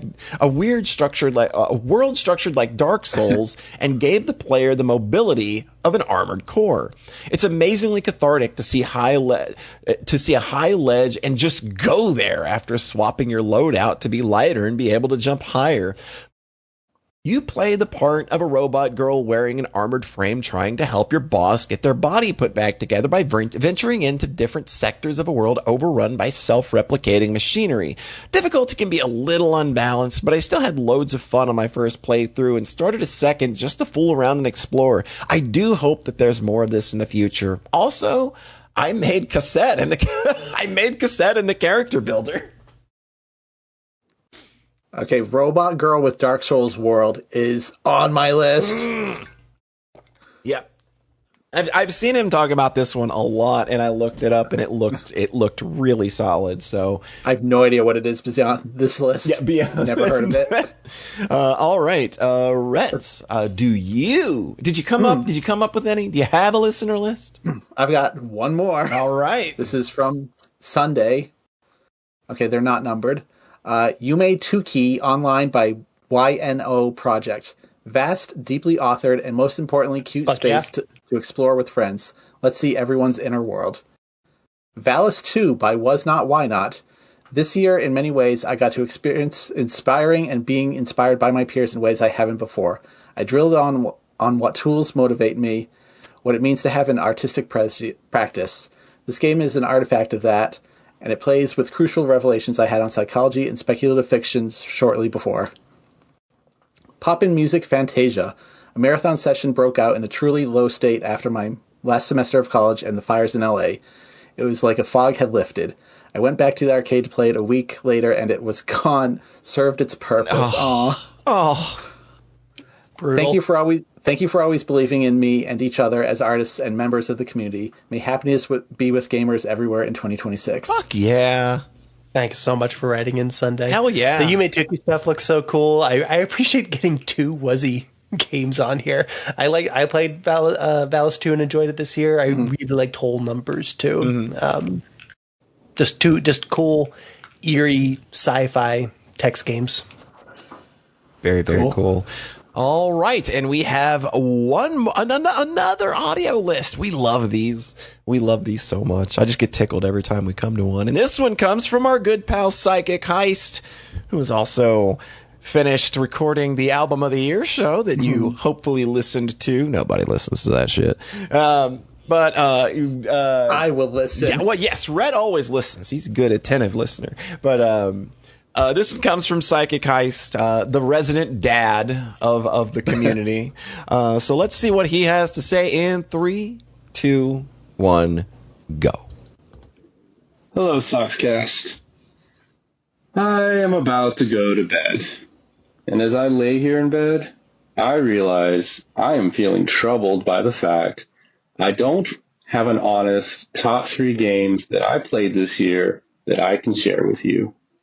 Maybe one day I will feel revitalized by the hobby and I can share with you a damn good top 3 video games. But the truth is, I've just felt very disconnected with the hobby this year. And I'm also, like, the way I am spending my time with hobbies is changing. And I just don't beat video games anymore. It feels like they've beat me. So this year, I'm doing something really different. And since I'm not playing by the rules, I understand that this may get me disqualified and this may not even get played. But I still wanted to try and make a connection with you all since I believe in this community and it means so much to me. So instead of a top 3, I'm just going to quickly summarize thoughts on games I played this year. And again, most of these I did not finish, unless I say otherwise. I started the year playing Animal Well, which really did a great job capturing my imagination and doing interesting things with the genre. I thought I had beaten this one, until you find out, actually, no, you didn't. Now the real game begins, and I lost interest.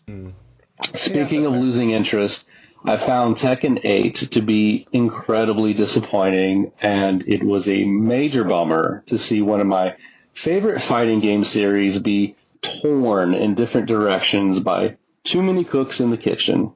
Not surprised Harada left.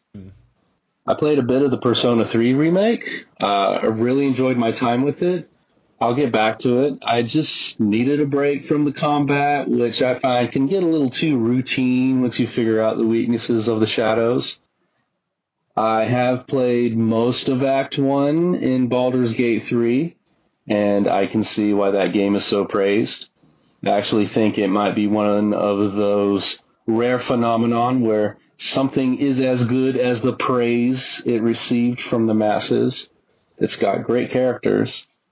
The coolest game I played this year, might be the coolest game I've ever played, was Caves. It was a cave game. It was their shmup Esperade. Yes! First time I played, I chose the character JB Fifth, who in the opening 3 seconds of her stage assassinates a political figure, and then all hell breaks loose. I have never witnessed such a balls-to-the-wall opening to a game. So good. This being a shmup, I can confidently say that, yes, this was the game that I have beaten this year, but for you shmup heads, no. No 1cc yet. Finally, the game that really was special to me this year was an old acquaintance, that being Phantasy Star Online. Damn! This was the Blue Burst edition, which is, like, I guess, the ultimate edition of the game. So it has plenty of new offerings I still haven't experienced yet. Still, that doesn't really matter so much to me, as just playing PSO again was like revisiting very specific feels I just haven't experienced in a long time. Really was like catching up with an old friend. Also, if Beepner and Ghosty are listening, though we haven't played PSO together as much as I would like, I do want to express that the times I did get to play with you both really recaptured that special camaraderie that only the best co-op multiplayer games give, making the game come alive in ways that I haven't experienced in years. And thanks to you two, that special feeling totally would make PSO BB my game of the year if I was doing a game of the year list, that is. And that is all for my year in video games. Take care of yourselves, stay true, slap a fascist, all my love, Psychic Heist. Man, PSO PSO has come up so many times. It's at least 3 now. Yeah. Oh my God. But yeah, I think that would tie with Silk Song. it is amazing that game just keeps pulling people in and it keeps bringing people back. And he's right. It is that feeling that you get from just going back to that place and feeling that camaraderie with just, let's run through let's forest through ruins, baby. Let's make an evening of it. Let's go. I'm always down, man. I will say Animal Well was like my toughest cut from the top 10 last year. I remember you mentioning that, yeah. That was so agonizing. But yeah, it really comes down to once you beat it and it opens up the post game, that is just inscrutable and literally impossible at times. There's literally basically no way to end that game besides just going, okay, I've had enough. Like, and that's such a kind of frustrating conclusion. There's no good stopping point. Yeah. All right. Here we are. We are now at the runner-up spot, number 2's John. What is your number 2 game of 2025? Hey, Rhett.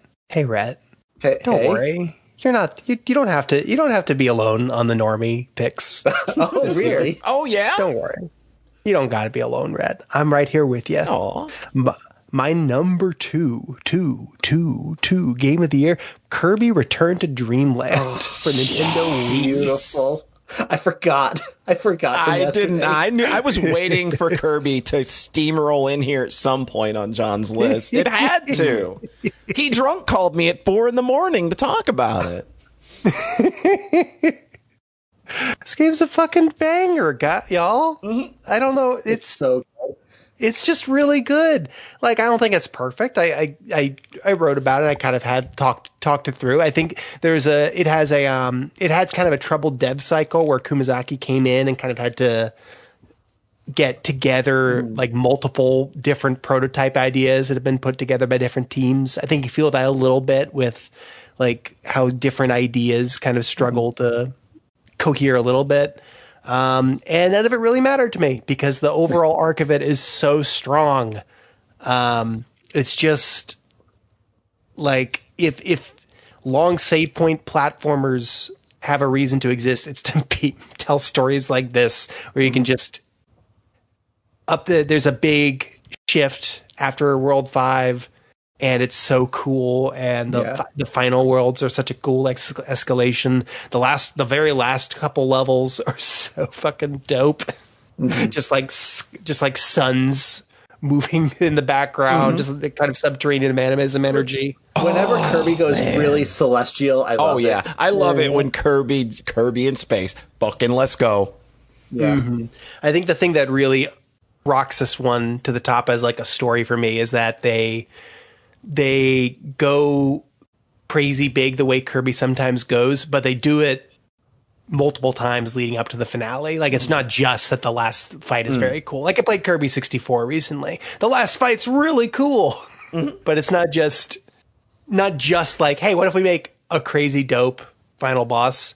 It's let's build up to that over like the last third of the game. Yeah. And then the finale is really dope. I just went ham on this game. It got its teeth in me and didn't let go. I played it I 100% of the base game. I 100%ed extra mode. I did the arena. I did the true arena. I got gold medals in all the challenge rooms. Yeah, like the challenge rooms is where I was like, okay, I've had enough of what's in here. That's the thing. That's the most meat of the game is like, I know for you it was like the thing. The highlight is we have these 3-minute levels where it's like, okay, you need to know these move sets backwards and forwards and dig deep into them and go as fast as you can and do all this stuff. It was so satisfying. I spent probably like 20, 30 minutes on each of them, just like trying to shave like a few extra minutes off, a few extra seconds off. It's just so satisfying. Did we figure out that there's actually platinum scores on those? Mm-hmm. Yep. And we never got them. I never got that high. I found out after the fact, like, it actually goes harder. You can actually go even harder. I love it's great that the game doesn't draw attention to it. It's not like, you could go even better. It's just like that. Here's the secret thing if you want to really go ham. So I had a ball with this. The deluxe changes sound great. I played on Dolphin. It's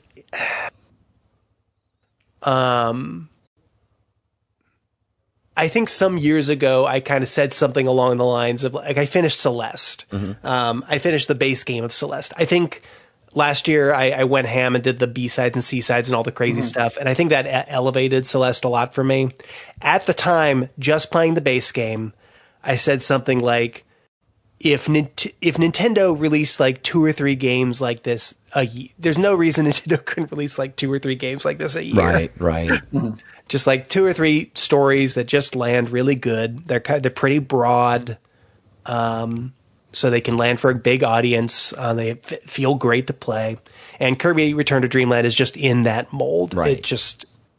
It's just this is what a blockbuster can be in the game space. And I'm overjoyed that I have 4 more Kumazaki Kirbys to play. I'm really excited about them. Where is my fucking Robobot I want Robobot remaster? I want Robobot. Robobot Deluxe, please. I've heard it's surprisingly easy to hack your 3DS. Yeah, that's what I've heard, and I've got a 3DS, so you know. I don't even care about buying it. I just want it on a bigger screen. Yeah, I understand. Rhett's not a handheld guy. I'm just not. I understand. So I've got Triple Deluxe loaded up. I'm excited for that one, but I know I'm gonna luxuriate in these games. Like I want to spend like 15, 20 hours a pop on them, like I do with Gunvolt. It was really funny playing Kirby of all things, and then like the base game, the bosses are like, these are really good Mega Man Zero bosses at like 1/3 speed. And then Kirby himself is a little floaty at times. It's fine. The boss designs are really strong, and then when you get to extra mode, they punch it up just enough to be really satisfying. And the arenas are so fucking good. The extra boss that they add in the true arena is so good. It's such a good fight.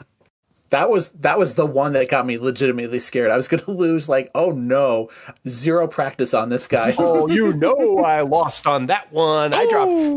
I dropped a save state there so I could practice. Yeah, we both cheesed in different ways. Yep. You used save states. I used the best power by far. It's very satisfying to learn because that is a mobile boss. Like a lot of the bosses are very like, kind of slow patterns. That is a boss that you dance with. It's fucking rush down. Fighting game character. And it's completely fair once you like parse it out. It's just that parsing it out legit requires getting like 20 minutes into the arena. Yeah.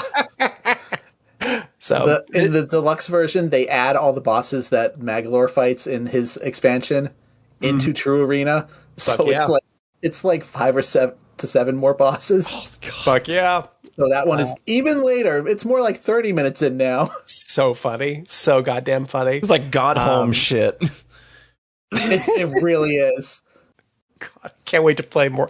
I didn't know going into this year I was gonna be like, I cannot fucking wait. Kurt, like that is my AAA series. I am like, I can't fucking wait to play more of these, and I've got 4 more from the same director. It's the lore. Not just the MAGA lore, but the lore is nuts. That like all the bosses, if you pause the game, it gives you like these big. You get cool little codex entries on the bosses. You get cool little codex entries on each bosses. I found a Google Doc that is the original Japanese, the Wii version, and the deluxe translation. Oh my god! Of every boss codex, and got to like compare each of them. What? And then they had like fan footnotes on like how this ties into other Kirby game lore. Fucking hell, dude! I told you guys. Kirby Wiki was unhinged. I talked about this with Ret Sentry. There's Falcom energy to Kirby Return to Dreamland. I'm sorry, it's stupid. I know I'm a fucking Falcom fan. Boss Baby compares. Boss Baby sees a second movie, but like Sakurai made some fucking helped direct some fucking incredible Kirby games in the 90s that played amazing and were fun as hell. And there were other Kirby games that came out, and then like Kirby 64 and whatnot, they don't have that amazing action, but they have like story gumption that like takes the lead on what like Adventure did in the finale and goes even harder. And that's where you get all the YouTube comments like, "Can you believe this Nintendo game has this cosmic horror, the scariest video game of all time?" Oh my god! and like. It's silly, but it is fucking cool. No, sure, absolutely. It is, like has that Devil May Cry Bayonetta guy. Yeah, Kamiya. It has that Kamiya energy when you're suddenly doing a rail shooter and fighting 0-2 in space. I feel like Kumazaki is the Kumazaki Kirby, and hopefully the ones after this. Like Return to Dreamland marries those two where it feels as good as Superstar and it also has the storytelling gumption and it goes even harder on the storytelling gumption. And it's got all this love for the past game lore. That's part of the Falcom connection is that it has that love for the lore vibe. Yeah. Where you play Ys 6 and it's not just that it's a successor to the old Ys games and it's not just that it is like a reinvention that plays differently in an all new cool way. And then also it's thinking really hard about the universe and tying all these threads together in cute ways. Like this is what I want from a blockbuster in games. I had an absolute blast with Kirby Return to Dreamland. Can't wait to play more. Awesome. But just the arc with this game with both of you has just got me feeling like I'm the one missing out here. Well, I feel like Chrono Gear probably covers a lot of the same bases. I feel like, like that, like when you talk about it, it's kind of like that is a lot of the same vibe. Yeah. So yeah. Fucking love a good blockbuster. Yeah. Fucking love a Bayonetta. Yeah. I love a good blockbuster. Yeah. Bayonetta is so good. Oh god. Bayonetta is so good. Fucking love it. It's one of my favorite video game feelings. Yeah. It's that kind of arc. Yeah. So see, Rat? We can. Everybody can have their everybody normie contributions. Yeah. Okay. Yeah. You're not alone. You are not alone. Figured this would be on your list. I forgot about it after yesterday. Yeah, I was just waiting. I was just waiting. I fucking love Kirby Return to Dreamland. With as much like. I knew it probably wasn't going to be first day, so I was waiting today. It was just like, it's got to be somewhere. So, yeah. What a fucking banger. Games are good. Yeah. Hell yeah. I could talk about a good video game if you would like. Okay. All right. So, my number 2 is a game that made a hell of a run at getting to the summit, but it just fell short. It just couldn't grab that last rock and pull itself up to get out there to where the true king of this list is. But just because it didn't make it all the way, it does not mean that it is any less in my heart. My number 2 is Hollow Knight Silk Song. I was holding my breath there because it's one of those things where if it's not here, it's number 1. Interesting. We have talked a lot about Hollow Knight Silksong. We did, an entire hour and 15-minute addendum to a podcast. Thanks to John for sitting through that and letting us do that. Always a pleasure. So I feel like this game has been talked to death. I don't know that there's a lot that I can say about it. My journey with it was fun and interesting because it was the most poly journey possible. Really, for sure. My first play of this game was really rough because I literally woke up the morning this game came out. And I had developed complications from carpal tunnel that left me with only about 30% strength in my left thumb. I could not good for this game. That is not good for a game where there are a lot of flying enemies and you need to go up with your thumb and your thumb just isn't cooperating. So needless to say, it got real ugly for me at a lot of points playing through this game the first time.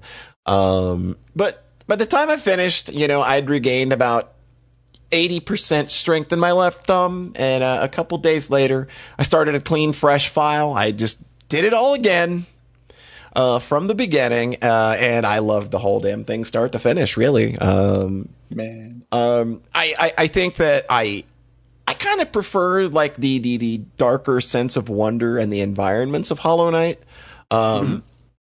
I think what Silksong does better is it makes you feel like an outsider getting pulled into a world, and slowly over time you realize you've really started to care about it and its inhabitants. You really take that journey with Hornet, I think. That's how I felt about it. Yeah, because I definitely see that. I initially came in and it was just kind of like, I don't know. I'm not really enjoying the sights and sounds here much, but the more I kind of immersed myself in the story and the characters, I really, really, really like this game's story and its themes. And I think the game being difficult in the ways that it is, whether it's the scarcity of resources or how brutal some of the combat can be, just makes it feel more whole to me. That just kind of I think it's still a very cohesive vision in that sense. I just kind of think Hollow Knight handled the wandering and the exploration and stuff. I think that stuff felt a little more interesting just because I liked that world a little more. And I think go ahead. I have complaints with this game. Difficulty was never one of them. Again, I would have tuned up Act 3. Yeah. Because I'm psycho. I think that the difficulty. The difficulty discourse has never stopped for this game. You go to the Steam forum and there's literally a new thread about it every fucking day. It's really hardest at the start. It really is. It really is because everything does 2 masks of damage. You start with 5 masks. You get your 6th mask and you can still only take 3 hits. So fucking funny. Comedy. It's very fucking funny, and it just really makes me wonder. It's just you did that on purpose, That just feels too on purpose. But I don't know what else I can say about Silksong. I think that for me, it lived up to the 6-7 years in development that it needed. I love how indulgent it is. I love the movement. I love the story, the characters. Sherma, you have my heart forever. Sherma's so good. Oh my God. I love him so much. He has such a good story and he has such a good ending too. So I don't know what else I can say about Hollow Knight Silksong that hasn't been already said here or million other places other than yes, I love this game and I completely think that it deserves the accolades that it's gotten, and it is a game that I will absolutely happily return to in the future. I know I've already played it twice, and even when I had finished it twice, I still felt it. It was just man, I just kind of want to go back and play in the world more though. So yeah, Hollow Knight Silksong 2 is fucking rad. I'll probably go back if they do, there's gonna be challenge DLC. Yeah, there's gotta be. And it'll be really fucked up like last time. It's gonna be I think it's gonna be probably more fucked up. like, because Hornet has such a moveset to deal with everything. Like, they can do so much more. They can be so much more fucked up. Like, there's a boss in the game where they've already got a boss in the game where you literally can't touch the ground. So it's just like, okay, I know y'all are going to go absolutely stupid with this. Like, when I saw that boss the first time, I was like, oh no, okay. That boss is so incredible because you know that's coming the whole time. Yes, you know. That there's going to be one where you can't touch the ground, but then they don't even give you, like, the air gusts to blow you back up. Nope, you're fucking claw lining this shit, bitch. Go. Yeah. So good. That sounds amazing. Like, they take away the easiest vertical movement. Yeah, like, nope. You've got mostly horizontal movement. Go. I will say one extra thing about this game that I should have mentioned earlier. Some of the, like, platforming sequences are just so good. Oh God, the one in Act 3. It's poetry in motion, dude. Like, to get to the Lost City. Oh my God, it was just like when I was doing those things, and it's just you feel it. You just like, again, we talk about I talked about in my Super Mario World hacks, where it's just like you feel it. You can feel it in your fingers, and it's just like, it just feels good to do.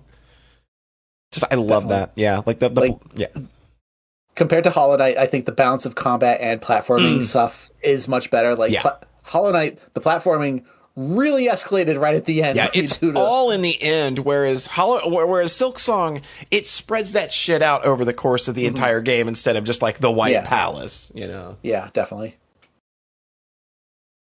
So that's my number 2. Rhett, cool. What's your number 2? Oh, Jesus Christ. Oh, this is that, like, again, this is like, I've been thinking about this, and I'm just kind of wondering if I'm going to have the same moment you had when I just said Silksong. Yeah.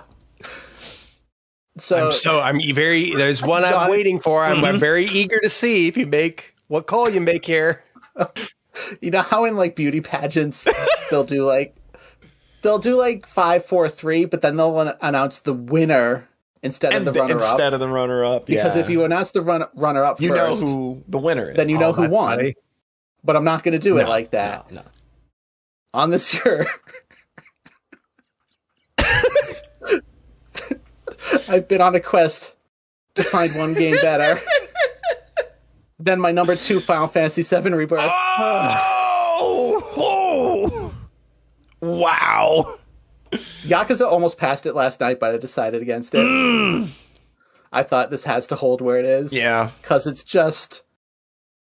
it's almost perfect to me. I know people bitch about the open world stuff. I did all of it. Oh my God. You're insane. But I love that you love that shit. You've loved that shit since Just Cause 2. I mean, this is a very different type I know, but I'm just saying, that was the Yeah. game that I saw jump you into open world games. Yeah.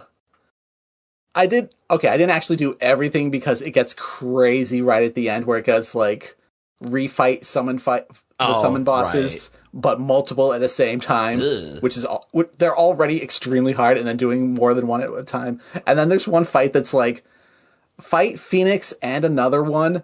So you have to kill Phoenix first. Because he'll just revive everyone. Because if you kill the other one first, they just revive. So it's like, oh, now it's just like 3 life bars in a row. So like, I did actually tap out right at the end, but it's just, I don't know. I said so much about this game. I gushed so much about it earlier in the year on the podcast, where I made the declaration that I didn't think I was going to play anything I liked more this year. Oh, yeah. Where I said that this game, I would give it a 97 because of 100 hours. 97 of them were perfect. And then unfortunately, there's the Kate Sith dungeon is dog shit. Oh. That's about an hour. And then there's the last 2 hours, which really fuck it up. And it was like, well, I can't have you at number 1. Something has to make the climb. Because in 2020, I played Final Fantasy VII Remake. Yeah. And that was also a nearly perfect game until the last couple hours. Fucking spiked it. And that one felt way worse because I didn't see it coming to that degree. And that still ended up at number 3 on my list. Yeah. Where, like, the good stuff still shone so brightly that I couldn't, like, snub it entirely, obviously, or even put it at like number 10 or 7. It was like, no, it's still number 3. It's still really goddamn good, regrettably. I've snubbed so many of these since then, Rhett. I think ever since Trails, I was like, no, no longer am I gotta hand it to him. But this game gave me way too much enjoyment to not hand it to them. I get it to you. The highs are just the highest I've ever played, maybe. Like, even shit that people... I'm so forgiving of this game, for real. Even shit people hate, like the Dine and Barrett stuff. I was so there for it. When it goes so stupid, like... Dine turning into an Akira parody. Oh my god. Summoning satellites from the sky to rain down lasers on you. And then pivoting that immediately into the Palmer boss fight. And then immediately into a sad death scene. Like, this game's just fucking insane. But, like, again, the stuff they add, obviously hundreds of hours of new, character moments. You really feel it's such a lived-in... like journey that everyone goes through. I really like the part in Final Fantasy 15 where you actually ditch the open world and just go linear for the rest of the game. Sure. Like, that was my favorite part, and that's kind of this whole game, because it is just the journey through like 7 huge regions of open world bullshit.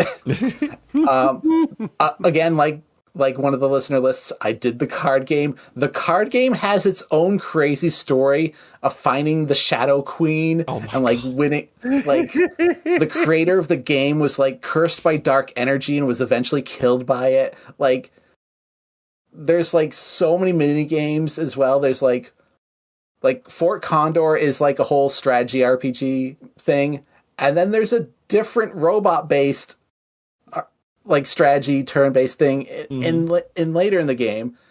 The Fort Condor stuff like uses like the chibi models from the original Final Fantasy 7. Cute. That's so really adorable. But then the characters are looking at themselves like the what do you call it? Like the drumstick arms. They're just like, what happened to us? Why do we look like this? And they're fully voicing it. There's just so much love in every aspect of this game. And I love the portrayal of these. Like, I've only played Remake, but I loved the portrayal of these characters in that game. I think everyone is spot on. Yeah. It's just the combat is like in a game with in a year with Silk Song. Right. This might be my favorite combat like in a game ever. It's just the fusion of real time and just playing as Cloud or any of the other characters and like having like that real time control to hit stuff manually. Again, part of it was I played Neptunia Sisters versus Sisters right before this. Oh god, which attempts a similar thing, but as poorly as possible, where you're just standing there waiting like 5 seconds, which is an eternity, to do literally anything. Having this just feel like an action game, because you can map like a bunch of the special abilities to base controller commands. Yeah. So like, I'm doing this combo, then you hit L2 and B, you dash over with Braver or whatever. Like, so just, it can feel like an action game, and it can feel like a strategy thing where you're issuing commands from all 3 characters, managing, meter and ATB. Like, some of the fights that get really hard, like the summons, like you're playing as everybody right now. Right. Like, you really have to know which characters you're kitted out as. I actually never played Intergrade, where you get introduced to Yuffie. That was like an expansion to Remake. Right, yeah. So getting to play as her for the first time in this one, she's so fun. Like, all the ninjutsu stuff, the elemental stuff. Like, I felt like I had a much better handle on breaking enemies in this game and how to exploit weaknesses to make the combat more fun. It's just... It sounds like there's just a lot more ways to do that, whereas in Remake, it was largely just you had to have the right element and cast it. It sounds like they kind of worked that in. It's like, you can get breaks a bit more now, so pounding away on an enemy doesn't feel as kind of worthless until they're broken.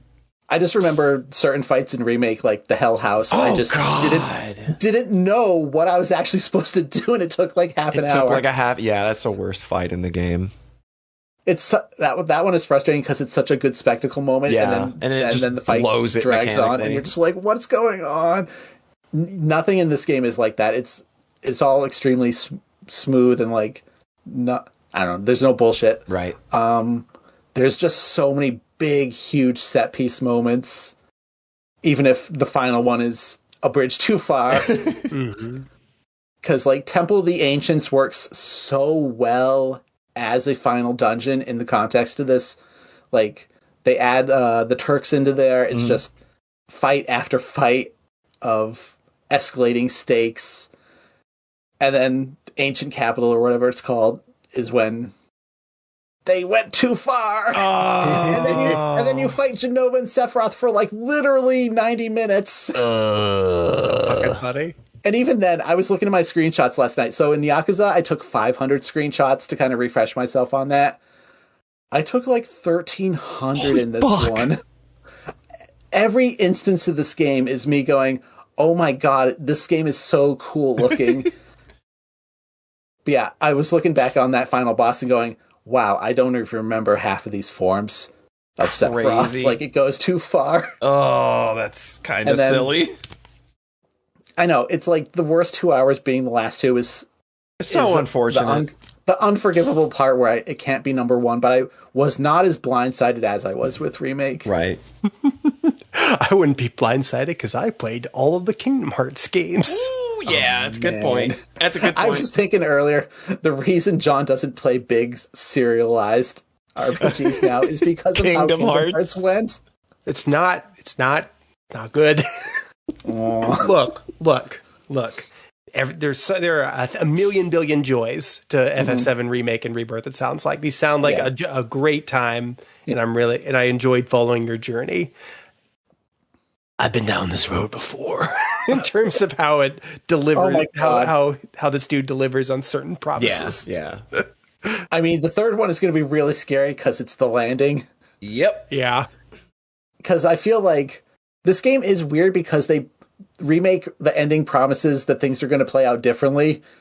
And then this game does not play out differently, like at all. Even in the finale of Insanity, it still kind of actually does. That's a huge spoiler. Anyways. Okay. It's fine. I mean, but I feel like the third game is definitely where they can put their foot down and have some crazy changes. Or not. I know there's a whole like second world Zack stuff going on in this game that really doesn't amount to fucking anything yet. So they do have the jerking around, but at the same time, that's the one scene towards the end that almost got me to cry. You gotta play Crisis Core, Rhett. Fucking yeah. They did a good remake. I'll get to that eventually. They're not gonna have the last game out till like 2029 anyway. So don't worry. Yeah, I remember last year, like on forums, people were really arguing over this versus Astrobot as Game of the Year. And I understand now why the Final Fantasy Rebirth people were so fucking passionate about this game. Because it oozes quality from every pore, really. It made me feel like a kid again. Like, exploring a huge, huge world, like, at my age, like, you had to blow it up this much to have that same sense of wonder. It grew up with you. Yeah. I'm almost like, maybe it was number one. I keep talking these up, like, it happened with Yakuza, it happened with Donkey Kong. Now you see why Donkey Kong was not going to go higher. It was against Silk Song. Look what it had to go against. Yeah. Silk Song was the door. It really was. Fuck, that's funny. Yeah, I care deeply about all the games on my list, but we'll get to one more. The one. It. Mm-hmm. So that's Final Fantasy VII Rebirth. Hey, maybe 3 will be the one to get number one. Maybe. It's got that's the trend so far. Third time's the charm. All right, so it is time to throw us right back to another shift in the old minds. We're kind of just getting comfy with it at this point, but that's because, again, starting to see a little more light poking through the rock, man. I think we're almost there. Not quite. There's still a little ways to go. But John, you got another listener list for us? Absolutely. This one comes from No Credit Clear. Hey. Thank you so much for writing in. Love to see new listeners write in. Mm-hmm. Hello, recent listener, literally within the last 2 to 3 weeks, but I figured I'd drop 3 games that I had a lot of thoughts about this year. Sorry if the blurbs are too long. I tried to contain myself. Galzu Island from 2005. The only Alisoft game I played before this is the original 1989 Rants, which is a fine game, but it's mostly just an arrogant ADV with RPG stuff that is so minimal as to be non-existent. It doesn't exactly sell you on Alisoft's RPG making chops. Galzu is just a really tight blend of simple RPG systems and a dungeon crawler with time mechanics that lend weight to your moment-to-moment decision making. The dungeon design and progression goals inside them are well thought out and interesting. The game is also very funny. It's crass and lowbrow, but if that's what you're in the mood for, this is a good version of it. Fucking happy, extremely happy to see Alisoft rep, especially one as weird as Galzu. That's a real off the beaten path there, I think. Fuck yeah. This is the best gaudy podcast. Absolutely. Guild Wars 2005. I was a teenager during WoW's ascension to the MMO throne in the mid-zeros, but I never played it myself. Guild Wars having no subscription was tailor-made for kids like me who could never spend paying a video game subscription to my parents. Hearing that most of its world was instanced instead of being a real MMO dissuaded me from ever buying, though. I made the mistake of trying out soul-crushing F2P Korean Grindfest MMOs instead. I decided to give it a shot all these years later, ahead of the reforged version releasing in December. As I play, I'm quickly learning that if I had picked up that glossy box copy at Walmart in 2005 with the hot necromancer woman on the cover, it might have altered the trajectory of my taste in games forever. Teenage me would have been obsessed with this. A fascinating, divergent evolution of online RPGs as a genre. Fuck yeah. Devil Blade Reboot. Second Devil Blade Reboot mention. Hell That's yeah. the coolest fucking podcast in the world. The Bandcamp page for Devil Blade Reboot's OST describes the game as an ultra-hardcore orthodox vertical scrolling shooter game. Orthodox is an unusual word to describe a video game, and one that feels like it has negative connotations by default, but feels authentic and complementary to Devil Blade Reboot as an experience. This is an editorial note, calling a shmup orthodox is a big compliment for me. Yeah, I'm here for that. I am here for that specifically with shmups. This game is so cool. Shmups have existed for a long time, and it's a genre with a problem where most of the new ones that escape containment have some kind of elaborate narrative or mechanical hook to quote-unquote elevate, huge sarcasm air quotes, the genre at the cost of feeling like it hates that same genre. Yes. The more than just a dating sim problem, if you will. Devil Blade Reboot's hook is simple. One of the guys who made the food porn and Vanillaware games is a shmup sicko. He made a shmup. Yeah! Hell yes. Low skill floor, high skill ceiling, easily parsable scoring system, and forgiving difficulty for beginners presented as an immaculate audio-visual package. A most orthodox expression of the genre that one can make in the modern age. Honorable mentions with no blurbs. Hydlide, PC-88 version. Mado Monogatari, PC-98 version. Earth Defense Force 6. Endless Monday, Dreams and Deadlines, and Dragon Ruins 2. Dog. This is good. That's a hell of a fucking list. This is a first time list, man. That's a first time. Somebody stopping in and just dropping in as the main event right at the end. Holy shit. Just out of nowhere. Yeah, keep sending them in. This rips. Yeah, absolutely. Solid list. So up next, we breaking convention a little bit here. We have an audio list from one Cecile. Oh, I married her. You did. Holy crap. How did you do that? That's so interesting. You had to go to a courthouse. You can just do that? Yeah. Well, for the certificate. Then we got, thank you for the tea, my love and my lovely wife. That's timing. That's perfect timing. Uh-huh. But yeah, we did have an actual wedding. It was really nice. I love her a lot. All right. This guy loves his wife. I know. If you're annoying enough about Super Mario World on Twitter, you too can snag the love of your life. Yeah, I guess that's the lesson to learn. Here's Cecile's list in 3, 2, 1, go. So for my honorable mentions, I didn't finish a lot of games this year, but I watched and played a handful of them with John, and quite a few of them I enjoyed. That's me. My favorites were Kirby's Return to Dreamland, Excise, and Secret of Monkey Island. Okay, now onto my list. Number 3 is Visual Pinball X. This year was extremely tiring, and for a lot of it, I felt like I needed a moment to zone out. During the first 1/3 of the year, the sounds and sensations of pinball brought me that escape, and to that end, I ended up spending a ridiculous amount of time downloading and playing random tables on the Visual Pinball X table emulator.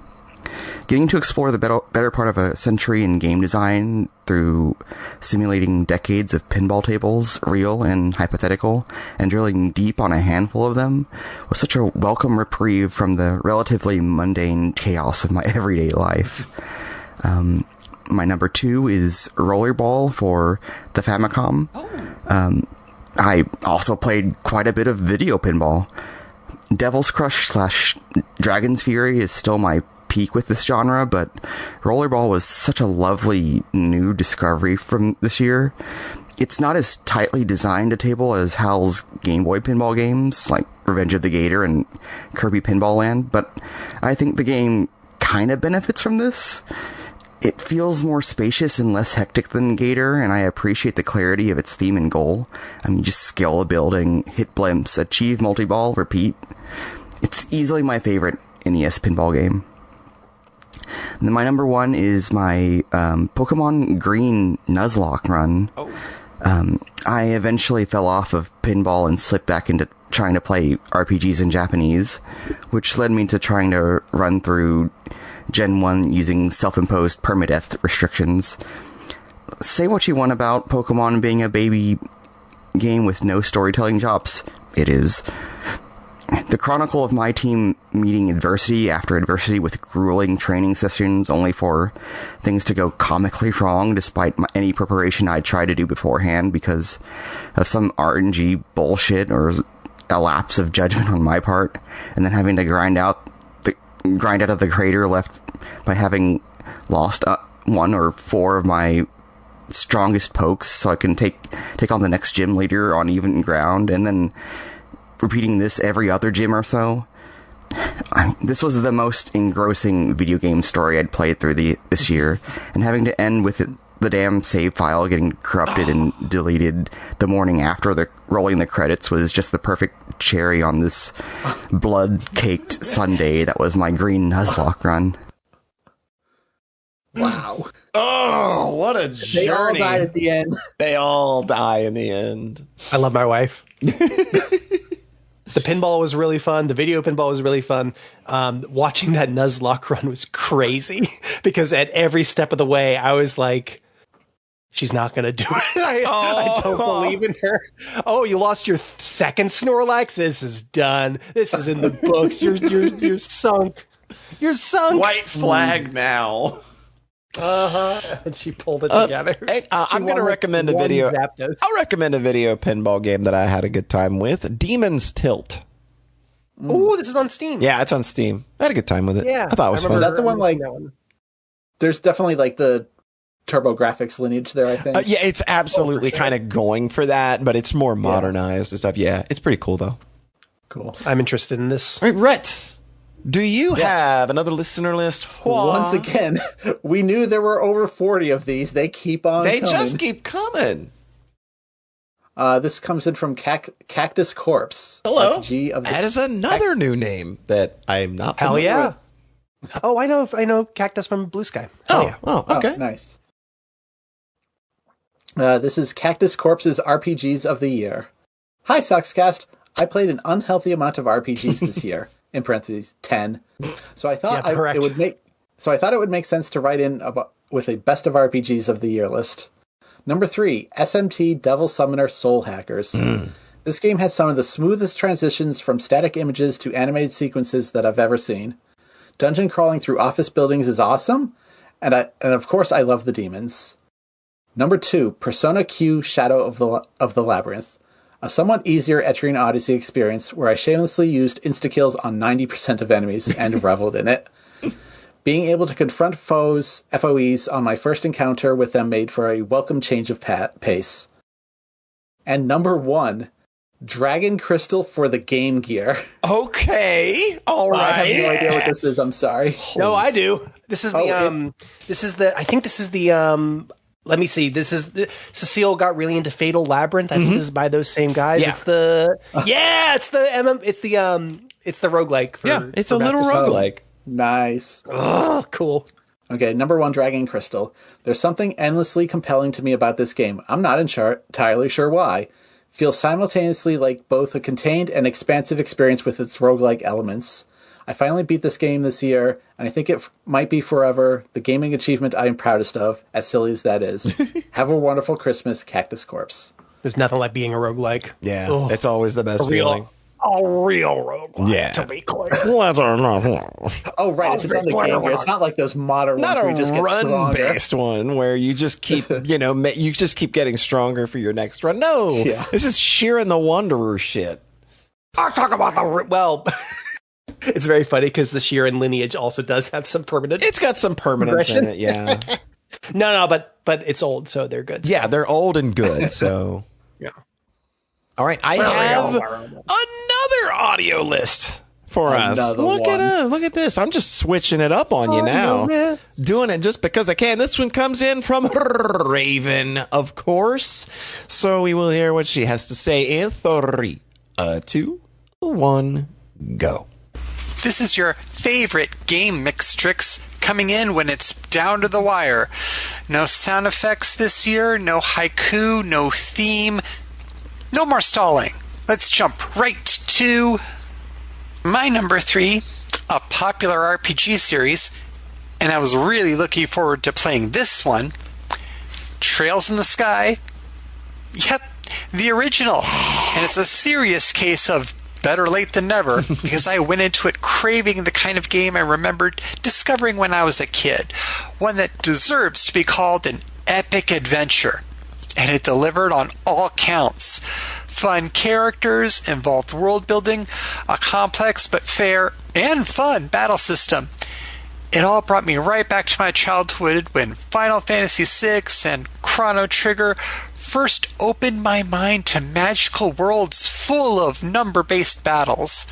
I can see why the heroes in this legend are so beloved. And seriously, I really wish I'd played it a lot sooner.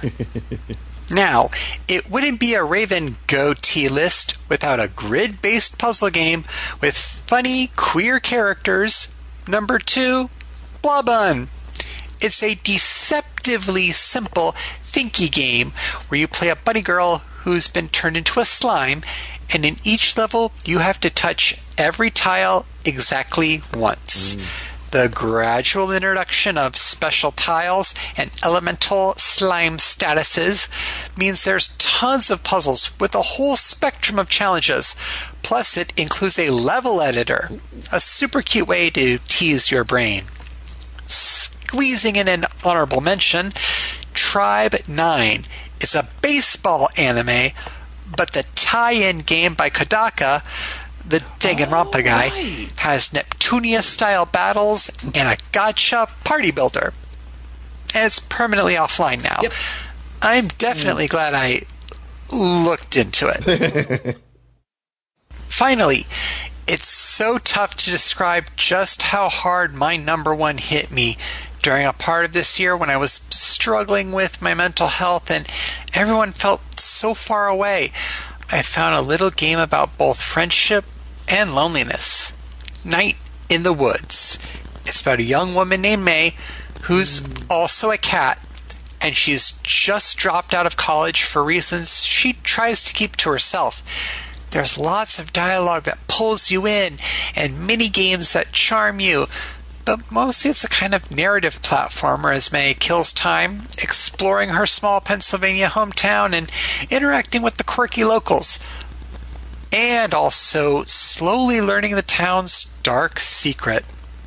I laughed out loud, I wanted to cry, I kept playing that damn bass guitar minigame until the narration made me sleep in my virtual bed. Probably the best storytelling in any game I've ever played. I'll just get sappy to wrap this up. I look forward so much to this opportunity to gush about my little nerd moments every year. Thank you to the whole community. Love you all. Thank you, Raven. Yeah, Night in the Woods. That's a special one. I like that one a lot. I thought that game was really, really cute. That's real nice. Thanks so much for the list, Raven. Yep. All right. So it's not time for us to jump into our number ones yet, despite, the number one does come, like chronologically before, 2, but that's not where we're going, because there are still some things that we had to do during this time that we maybe aren't too proud of. We had to make some cuts. And they didn't feel good, did they? So this is the point in time where we're going to take a little moment before we dive into the main course so we can kind of give a little love to those things that are going to be left behind. And John, why don't you go ahead and get us started? I've worked a number of these into the list. I have 3 core ones that I really stung to cut. Terry Kavanagh's Egg hit me. Egg.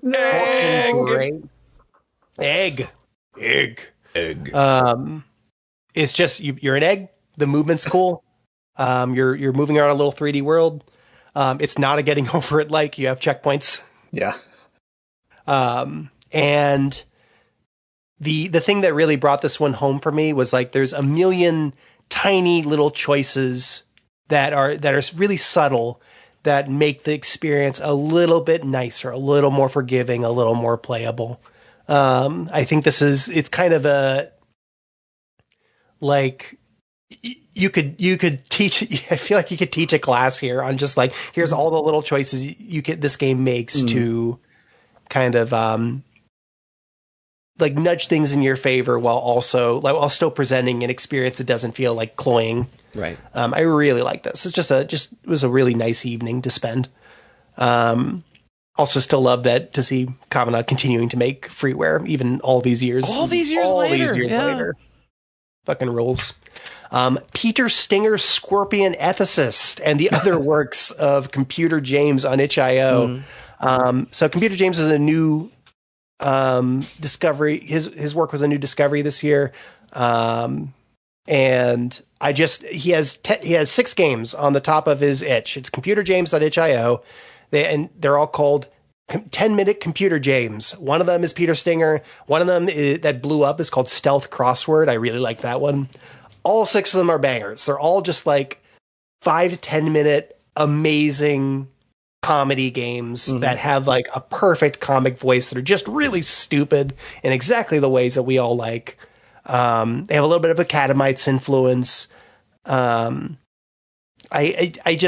This is one of my favorite video game form factors is like 5 to 10 minute comedy games that just where it's just like a pitch perfect voice. And he's just pushed out so many of these and I can't wait to play whatever else he puts out. So absolute bangers. And my third big honorable mention is Cave Noir. I did not want to cut this one. I played this like a couple weeks ago and I played it in high school and completely got dunked on. I think I got to like World 7 or 8. Cause it's a roguelike. It's a classic roguelike on Game Boy from like 91 or 92. By Konami. The animation and art is perfect. It's gorgeous. And it heavily influenced the art in Void Stranger. Yeah. And the whole style of it is perfect. It's split up into 4 kinds of runs where you have a different goal, and it starts off at level 1. And you start from scratch every time you start one, but as you beat each level, you unlock the next one, and each quest has like a level 10. And the runs start off like a minute and then go to be like 15 really tense minutes. So it gives you the same roguelike high, but divides it into a bunch of kind of sub goals instead of just like one big honkin' game like Rogue. So it made it a lot more approachable for me because I'm a roguelike baby. And I wound up playing this for like 8 hours over 2 days and completing every single fucking level. Nice. And it felt so fucking good because the way the game is structured is like it gives you all these tools to tilt things in your favor.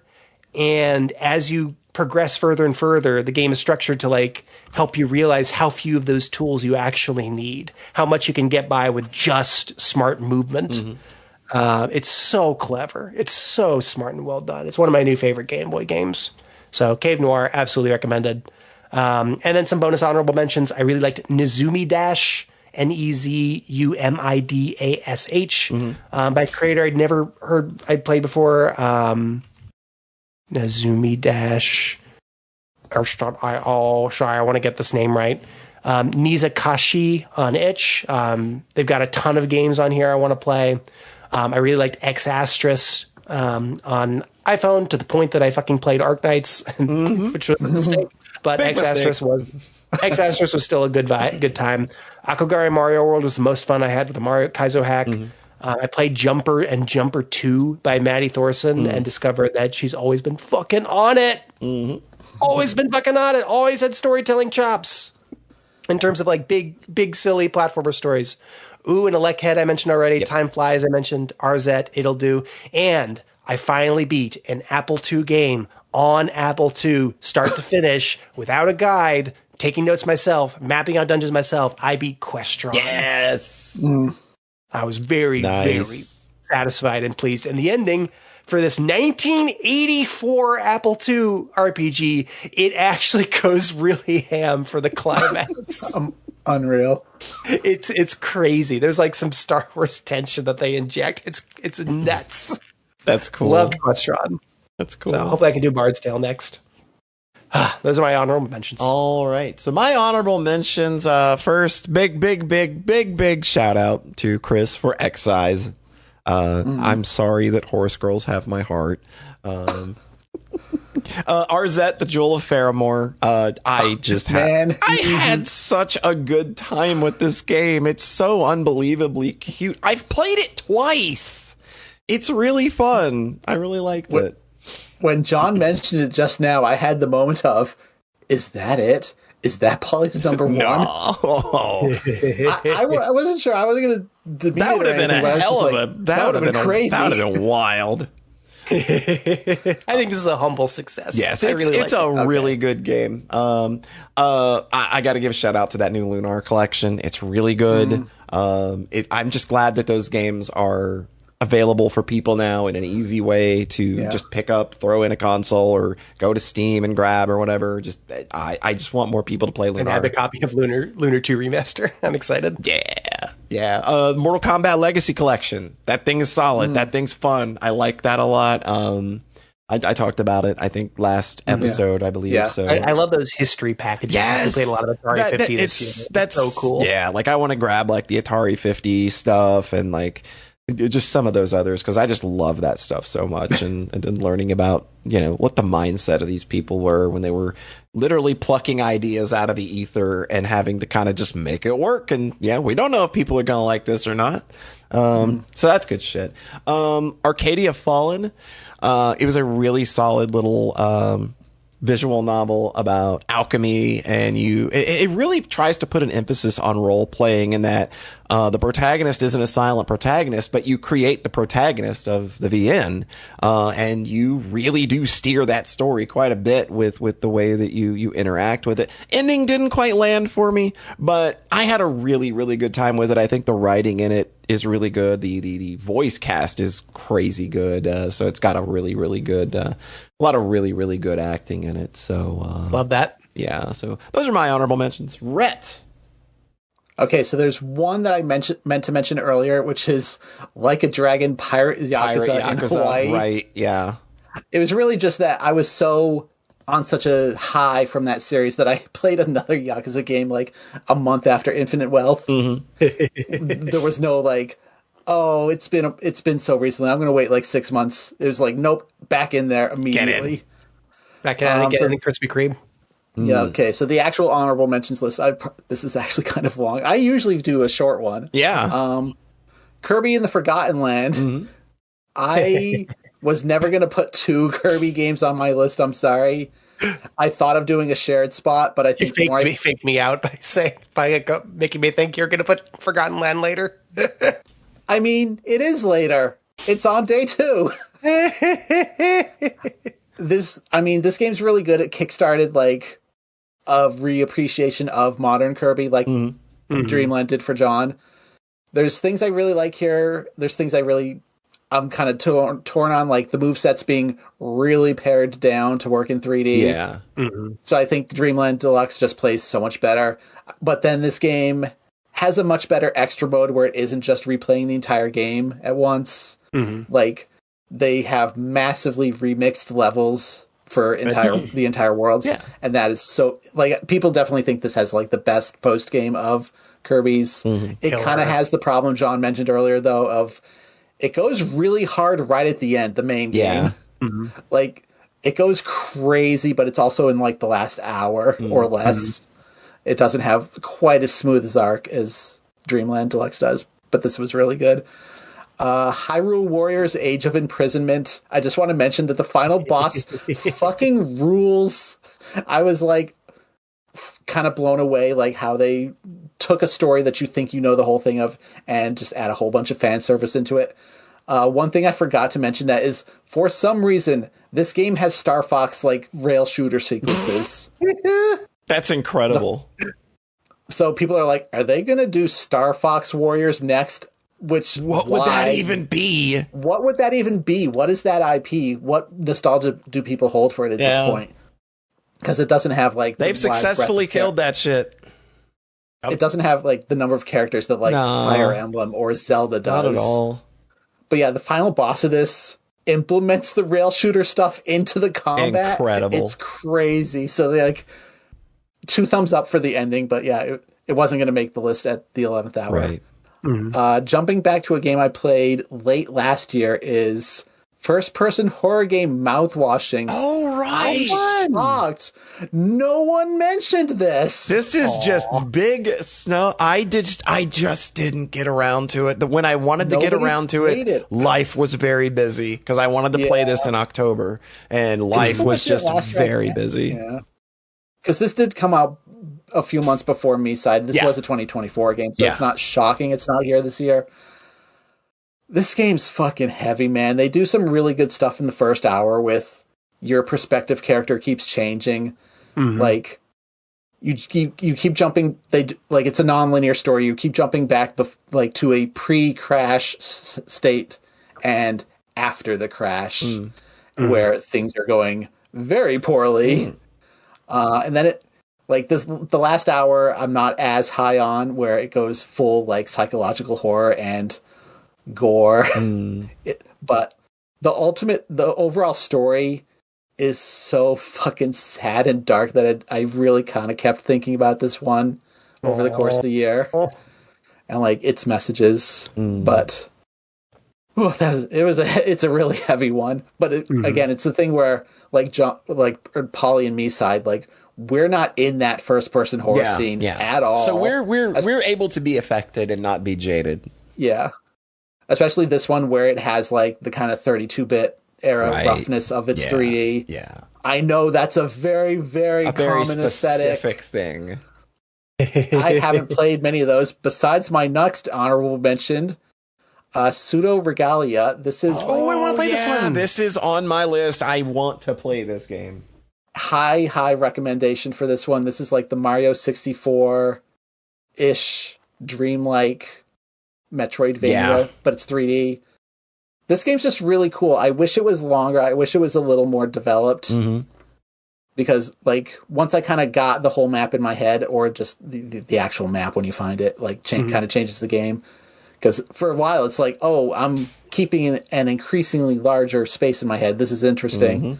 The movement's really fun. It really is kind of like Mario 64, but then there's stuff like the combat is there. Yeah. There was a fan game for Nanashi Mumia of Hololive called Moom Last Promise, which is very similar to this, but maybe like even rougher, where it's a whole open world, but it has like very similar platforming gimmicks and like movement. So I was a few times was like, oh, invested in like these ultra low resolution 3D low worlds, poly little fun spaces for me.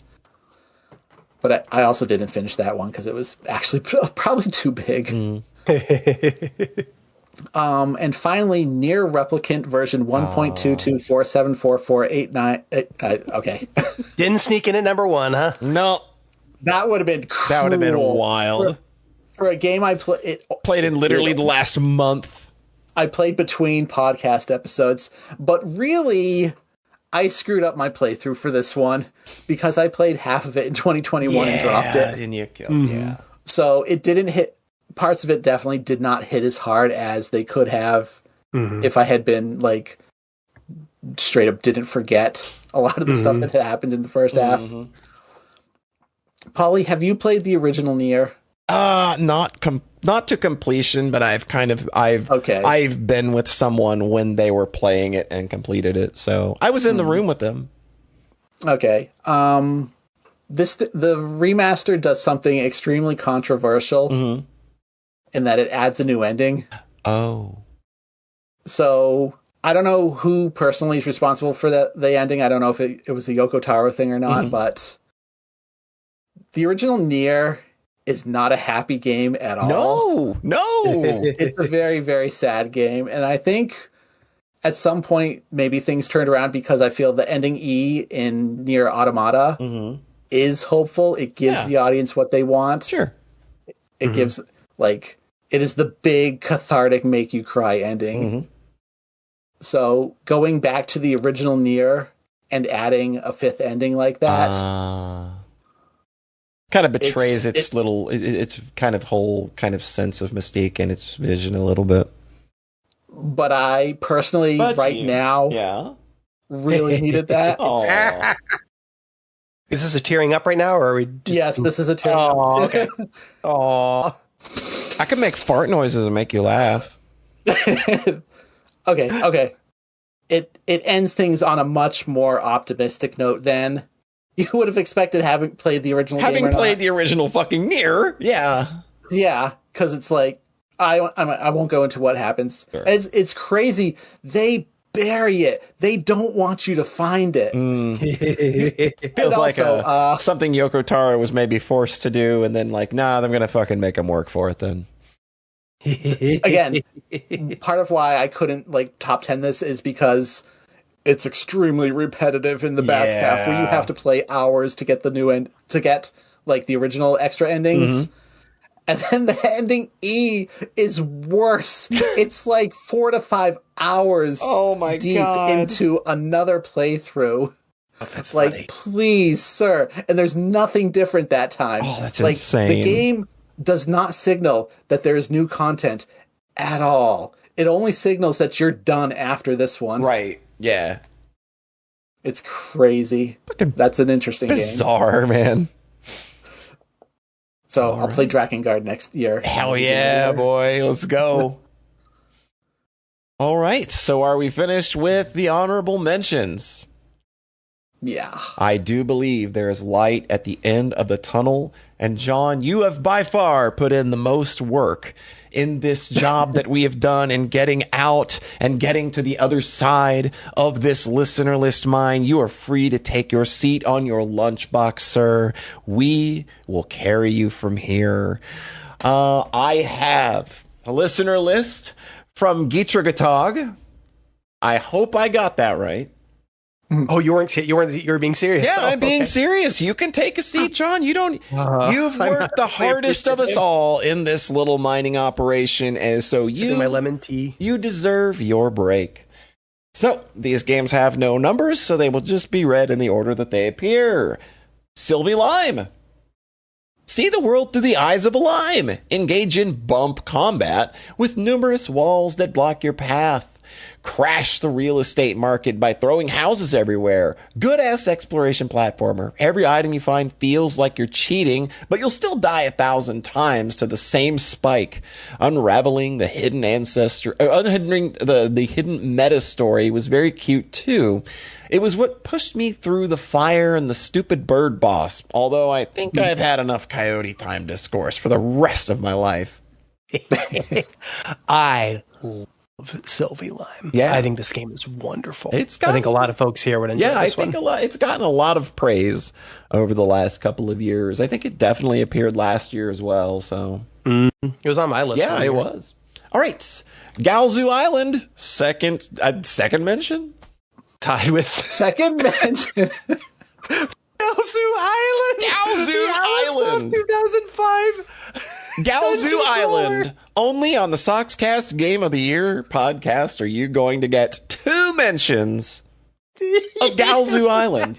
Right on the wire, too. Right down to the wire. A weird creature collector DRPG from Alisoft with a very good fan translation.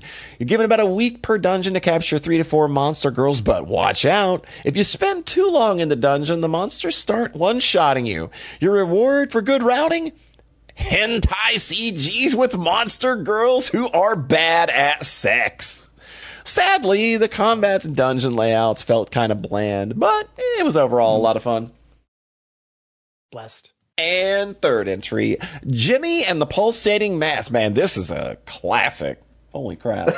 The groundbreaking RPG that swept the Game Awards this year. A surprisingly crunchy RPG. The titular Jimmy can transform into a number of different forms, basically Final Fantasy V style jobs, on the fly, even in combat. Each form is useful in different scenarios, but there's often no clear best form for a given area.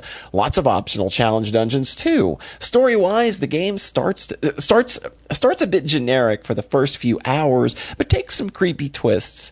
Favorite part is the music, which really sells the game's mood. If you get the 2020 bundle for racial justice on itch.io, you should already have Jimmy for free. There's nothing stopping you.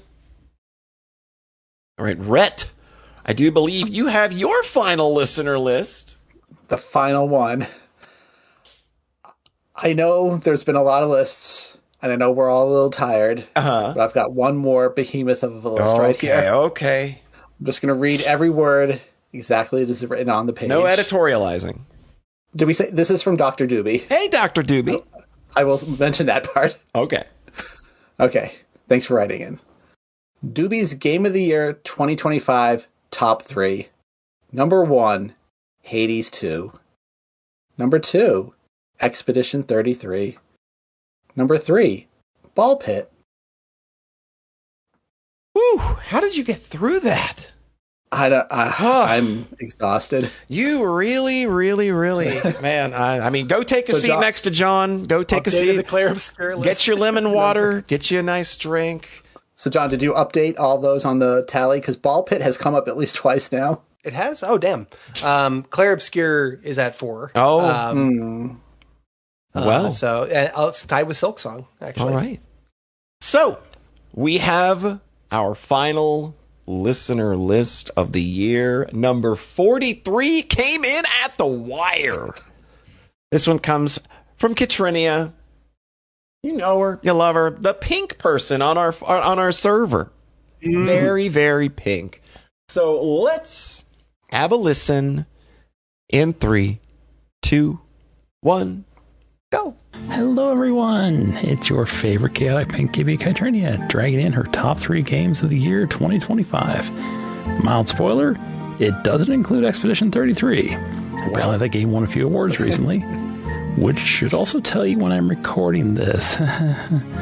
But let's get to it. The first game is Final Fantasy XIV Online. Years later, and I'm still singing the praises of this 10-plus-year-old MMORPG. 14 continues to deliver with fun stories that make newcomers to Final Fantasy get a great look at what the franchise can offer, while also dropping subtle or blatant nods to past games that make diehard Final Fantasy fans of all numbers get up and point at the screen like that one Leonardo DiCaprio gif. You all know the one. Its latest expansion, Dawn Trail, just wrapped up in what I thought was one of the best cutscenes to date that actually customized the big final attack to your current job. I mean, I like that. For the fashionably inclined, the glamour options of the game are getting blasted wide open this next week.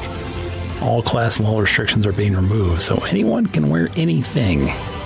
The furry community also continues to eat well. The latest Raid series features some killer music from Tom Morello and Beartooth. Names I'm sure some of the new metal lovers around here might recognize. Overall, Final Fantasy XIV continues to provide good stories, improved gameplay, and entire too much stuff to keep your brain occupied like any good MMO should. It's still got a free trial, but I'm pretty sure I don't have the time to read that whole pitch. We'd be here for 10 minutes. Next up is Helldivers 2. Prosperity, liberty, democracy. our way of life. But freedom doesn't come free. Freedom comes from going ham with overwhelming firepower on the enemies of Super-Earth. Helldivers 2 is straight up a brainless dopamine feast with some hilariously over-the-top writing and even more over-the-top weaponry, including freaking orbital lasers. It's just fun.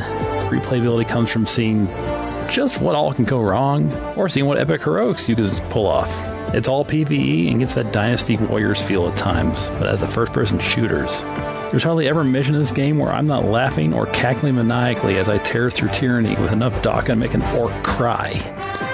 You need to turn your brain off and have a literal blast? Join the Helldivers. Finally, we come to Hollow Knight. Not Silksong, but the original. This is an entry I wasn't really expecting. Silksong came out partway through the year, and I saw everyone around me streaming it. I had a rare moment of trend chasing hit my brain, but was strongly advised by this community to play the original Hollow Knight first, and I have no regrets, with the exception of Deep Nest, which we don't talk about, ever. The music and art is downright beautiful. It's simple while also being ruthless in places. It was my first Souls-like game ever, and I've actually been having a blast with it. It's a very good Metroidvania that brought back satisfaction not felt since Super Metroid. It does pull at my heartstrings quite a bit. That just means it's a great story. Except Deep Nest. We don't talk about that. Still. So there we have it. Final Fantasy XIV returns to the top 3, flanked by Helldivers 2 and Hollow Knight. I can't wait to see where my attention span wanders next year. It's going to be great. Thank you, Kat, for the wonderful list. Thank you so much for writing in, Kat. Oh, man. So that's 2 for Hollow Knight. That's 2 for Hollow Knight. So that is the end of our absolute wealth of listener lists for the year. And that only leaves one final order of business. John, I need you to give me your 10 through 2 and let us know what was your game of 2025. With the old lips here. My number 10 was Excise. My number 9 was Death of a Wish. My number 8 was Etrian Odyssey. My number 7 was Perils of Princess Christina. My number 6 was Junkoid and Super Junkoid. My number 5 was Super Mario RPG, Legend of the Seven Super Mario RPG, Legend of the Seven Stars. There you go. Number 4, Leap Year. Number 3, Lunar Silver Star Story. Number 2, Kirby Return to Dreamland. And whoa, I almost read the number 1. That would have been funny. Well, this is the time to read it, isn't it? But it would have been funny just to have deadpanned it. Yeah. Deadpanned it. No. So, last year, I played Live Alive, which was a rollicking adventure of like jumping between 7 different, like wildly different time periods and settings and characters. And then a couple weeks ago, I revisited a childhood fave that I feel like is a really strong like follow-up on that voice. Mm-hmm. I replayed Chrono Trigger for the first time in 10 years, for the first time post-divorce. Oh, yeah. You got to get that divorce stink off of it. It felt momentous to revisit this game after so long and then still have such a good time with it. Because that game was really important to me as a kid. Mm-hmm. I mean, obviously, your original screen name that I met you under was Chronomaniac. Mm-hmm. My current screen name and website is also a Chrono Trigger. It's also Faraway Times, yeah. Yeah, that's not my number 1. So I feel like there's one more game, though, that fits in that oeuvre of like, what if we have like a bunch of different characters from different time periods and settings? That same kind of, what's the word? Like not collage, but like ensemble. That kind of crazy ensemble where they're just having fun with a ton of different settings and characters and moods. Mm-hmm. I feel like there's one more game in Square's mid-90s oeuvre that really fits that. This was the year I played a shit ton of Saga Frontier, and that's my number one. Finally gets its due. Saga has been a thing. Like, I feel like this game, no game deserves to be high like this award right now. Like, it feels like we've built to this in 12 years. Fuck. Yes. Oh my God. This was the year for it to happen. Yeah. Like there was, it all was coming together. I was like, nah, that has to be it. And I haven't played all the routes yet, but that's not really how the game is structured. It's not. You're not supposed to mainline it. I've played, I'm in the middle of Acellus now, which is my 5th route. My wife. With this game. And I love her, but the record. But I feel like I finally kind of washed the there's a when you play a Saga and you're only familiar with like Final Fantasy and Chrono Trigger. Oh, it's the thing. You got that real quick back in the day when this game came out, and all you had was Final Fantasy VII and Final Fantasy Tactics. Believe me, I bought this game the day it came out. I know. And then, this ain't that. No, this is very not that. And at this point, I played Romancing Saga 1 and 2 to the end. I played a chunk of Scarlet Grace. I played the Game Boy games. I'm pretty familiar with the voice. I started talking about them at length, like literally 10 years ago on the podcast. And I didn't make much progress in them. I got like 5 hours into RS1. RS2 wasn't out yet for a couple more years, which kind of opened things up for me. And Saga Frontier, I got like halfway through Amelia's route and got stuck. And then like 5 years later, I did 260G's route. And then no other routes for multiple years. This time I picked up the remaster on my phone, which is very nice because it has a quest log and it marks exits on the map. Exits on the map, thank God. It marks exits on the map. It has a speed up mode. It does a lot to be like, this actually makes it more palatable to play multiple routes in a row. I think that they've done a really good job with the Saga games of really kind of trying to endear them to people and make concessions that make sense but don't take away from the mystique. Absolutely. Like the hidden object stuff is cool. It's just that Saga is already very demanding in a lot of other ways. Yeah. So now it's like, okay, I'm okay not engaging with this aspect so I can focus on figuring out this aspect. And the deal with Saga Frontier is, I think, at the end of the day, it is a much more streamlined and gentle version of the same basic arc you go on with the Romancing Saga games. There's kind of two aspects to the sagas that I think are important, that are kind of that they didn't spring up out of nothing. They're not just like these inscrutable objects that nobody can hope to understand. Sure. They're open-ended RPGs. They're games where you walk around and can do different quests and kind of carve your own path through the story. In RS1, almost everything is optional. Literally, the only thing you need to do you just raise the rank until you unlock the final dungeon. So the way that you do that is completely up to you.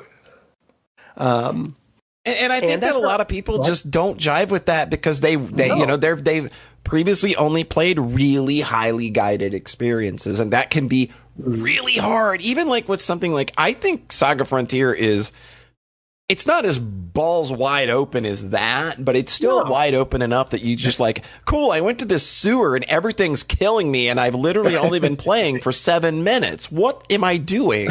The extent to which that happened when I got this like at 15 or whatever, having only played like Lunar and Final Fantasy. Fucking hell, man. I was like, what am I doing? I've been in this sewer for 45 minutes. I got to the bottom, and then it looped me back to the start because I walked in the wrong door. Yeah. I went back to the sewer for another 45 minutes, and then it opened up into an entirely new crystal dungeon under the town and the sewer. I did the crystal dungeon, I got to the boss, and then I got dunked on by the boss. I came back 2 hours later, I fought the boss, I beat it, and I got 1/4 of a side quest I didn't know that I had started. That's crazy. Oh, God. Saga is magical. It's crazy, but for a certain kind of RPG, it's also normal. You're just exploring the world at your own pace. Sometimes you hit things that are too scary for you. Saga Frontier lets you save anywhere, so it's not like you particularly can't really fuck hard-ass up about it. Just keep multiple saves, and that's like once I've played a bunch of roller coaster games like Chrono Trigger. I started to get a kind of a hunger for games that would open up and step back and just let me play. Cause like the Dragon Quest kind of whet my appetite for that. They'll have big sections where you just get the boat and just go do stuff. And of course, PC RPGs do that constantly. Ultima just drops you on a map and is like, all right, go figure it out. You can go anywhere in Ultima 4 from like the beginning of the game. It's crazy. I think that's a piece of it. Is like in a sense, Square made a ton of these roller coaster games in the 90s, and the Saga series we're making quote unquote real RPGs in a very specific sense. This is the oasis for the people that want that kind of open-ended PC-esque experience from a Square RPG. You go to Saga. The other piece of it for me, because I don't think this is true of a lot of PC RPGs even, is that Saga's really, really good at the dopamine drip feed from leveling up your characters. You fight 1,000 random encounters in every Saga game. You fight so many fucking monsters. There's way more than it ever seems like there should be. And it's a little off-putting at first. But after like every single fight, HP up, whoop, whoop, strength up, whoop, whoop. Oh, hey, you may have just like sparked a new move out of nowhere. Hey, you sparked a new move mid-fight, and now you get to watch this cool animation play out as you dunk on the enemy. The sparks feel so good. Yeah, sparking is awesome.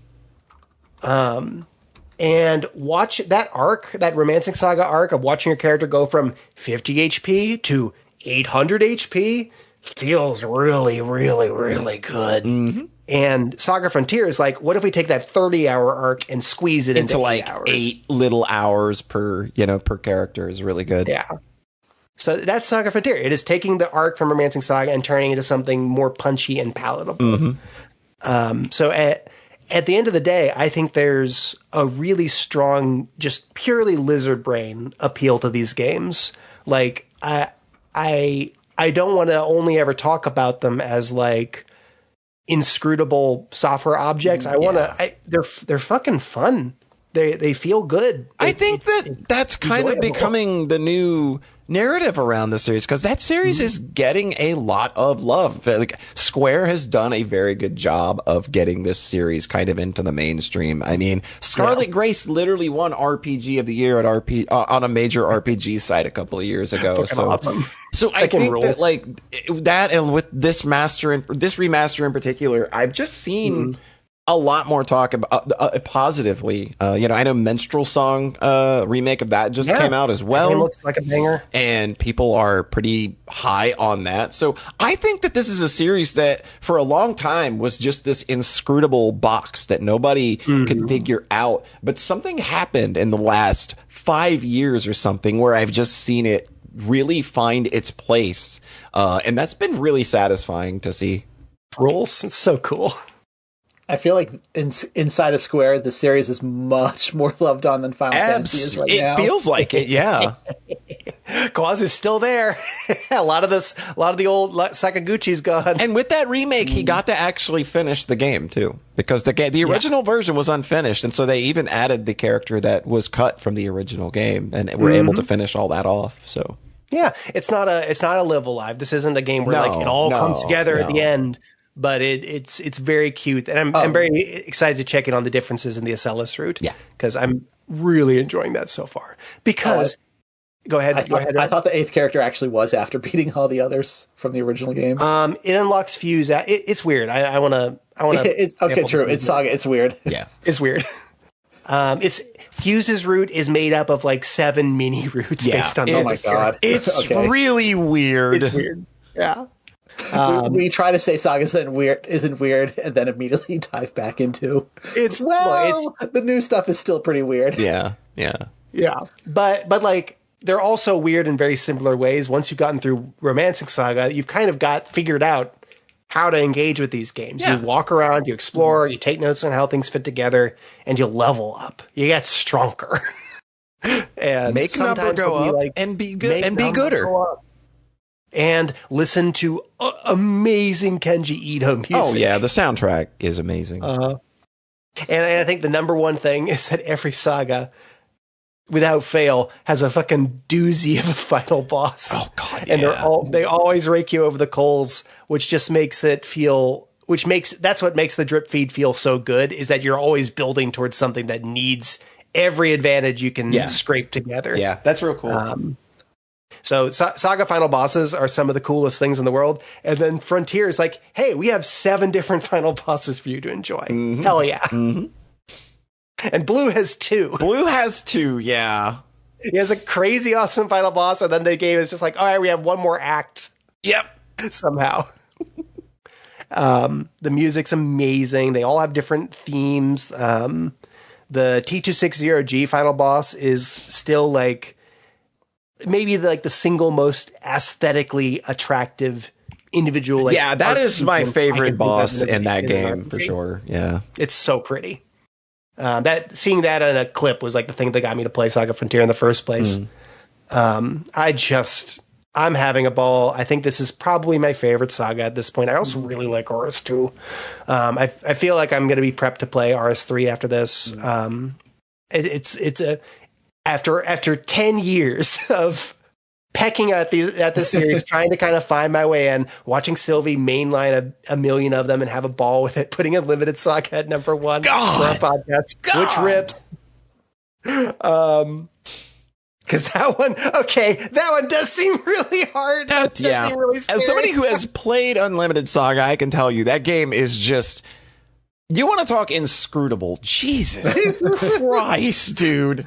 That's also like the one saga where you can't save anywhere. Yep, you cannot save anywhere. You at the start of the 45-minute dungeon. Oh god. Is that the one Kawazu would post that George Lucas gif about and say, I may have gone too far in a few places? I think he said something to the effect of like, Westerners are a little less. It was either forgiving or like less patient or something. It was something. Yeah, it was funny. Very funny. It was something delightful. But I feel like after all this time, I've actually reached a point where Saga is now a comfort food game for me. There you go. You need one of those franchises. That's a cool place to be in. For sure. In addition to Etrian Odyssey earlier this year. Right. So that's my number 1. Whew. Glad to see Saga get there. All right. This is also you haven't even finished it yet. That's chance that it can be here next year. It's just funny for a game of the year to be. I haven't finished it yet. That's crazy for us. Yeah, it's crazy, but it's also like again like it's the nature it's the nature of this game and what it is. Yeah. There's a lot of repetition between the routes. I didn't want to try to mainline a bunch of it in time for Gotti, and I knew that wouldn't feel good. You would not enjoy that. Yeah. Mm-hmm. If what you especially played so far, the last 2 are Ricky and Loot. Yeah. Oh God. Yeah. Saving the best for last. All right. That's my number 1, Polly. All right. So starting with 10 and working our way forward, my number 10 was Super Mario World Kaizo ROM Hacks. My number 9 was Sweetest Monster and Sweetest Monster Refrain. My number 8 was Me Side. My number 7 was Uma Musume Pretty Derby. Sorry, Chris. My number 6 was Iron Meat. My number 5 was Metaphor Refantasio. My number 4 was 3 Wishes. My number 3 was Chrono Gear Warden of Time. Number 2 was Hollow Knight Silk Song. And my number 1 game of the year is probably the thing that I am most excited about in my gaming world right now. I'm always hungry for more. I am always fiending for any new updates. All of my hopes, whether they are founded or not, whether I am made an absolute fool by the end of it, who knows? My hopes for this thing landing. All of my hopes are on this thing for landing everything that it's aiming for. And so far, it's far exceeded my expectations. My game of the year is Of the Devil, Episode 1. Yeah. So, Of the Devil is an episodic courtroom crime thriller visual novel that takes lots of inspiration from I, the Somnium Files, Danganronpa, and the Ace Attorney series, and dresses it all up in a cool cyberpunk noir aesthetic, with a really cool twist, that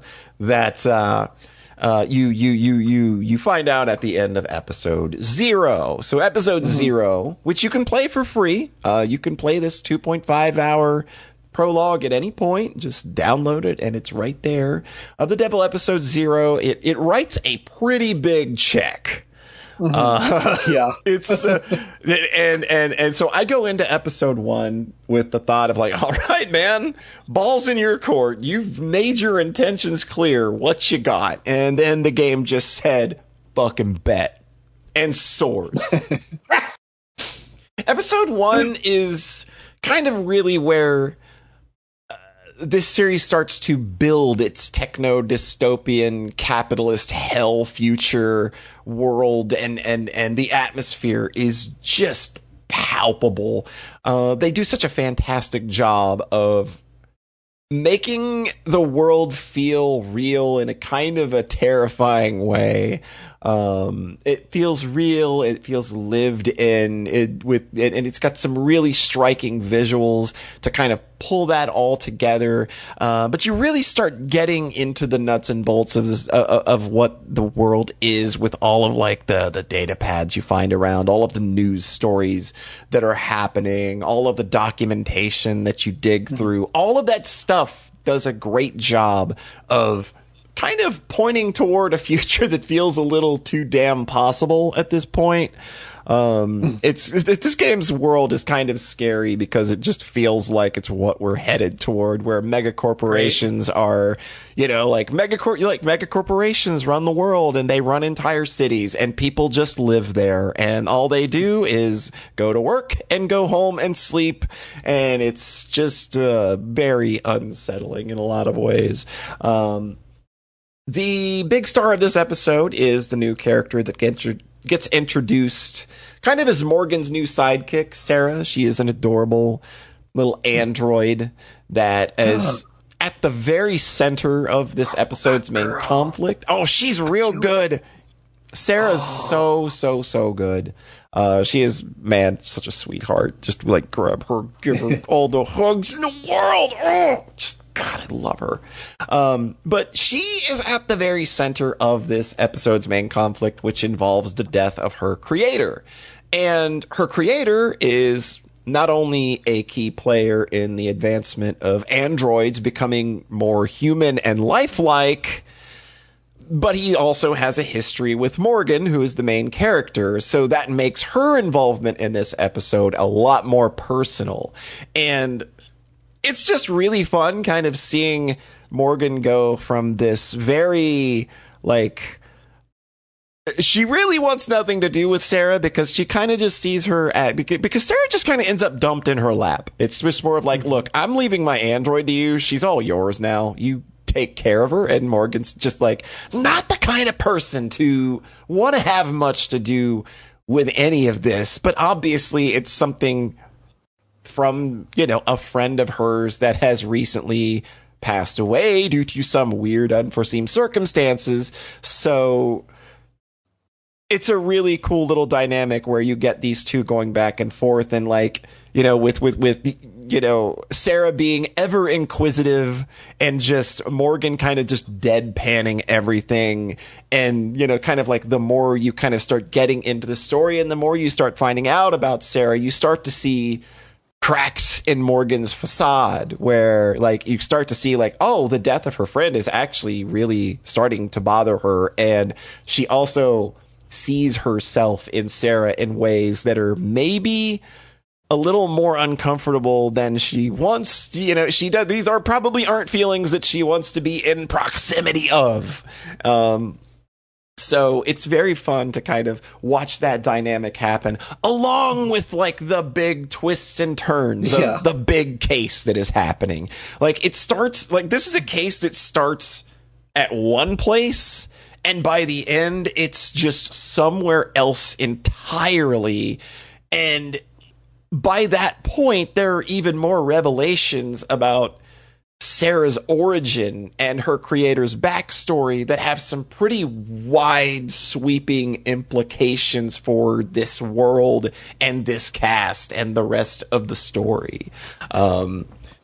So it's just like, for the first episode, the first paid episode to come out and be like this very like, oh, this is so hyper focused and you are telling a much bigger story than I thought you were going to in, every little episode. Like, this thing ended up being like 12 hours. So pretty chunky little piece of writing. And for me, I think that like, it's kind of all in the writing here. I think the main writer is Brian Mulholland. I think that's who. And I think that he is the sole writer.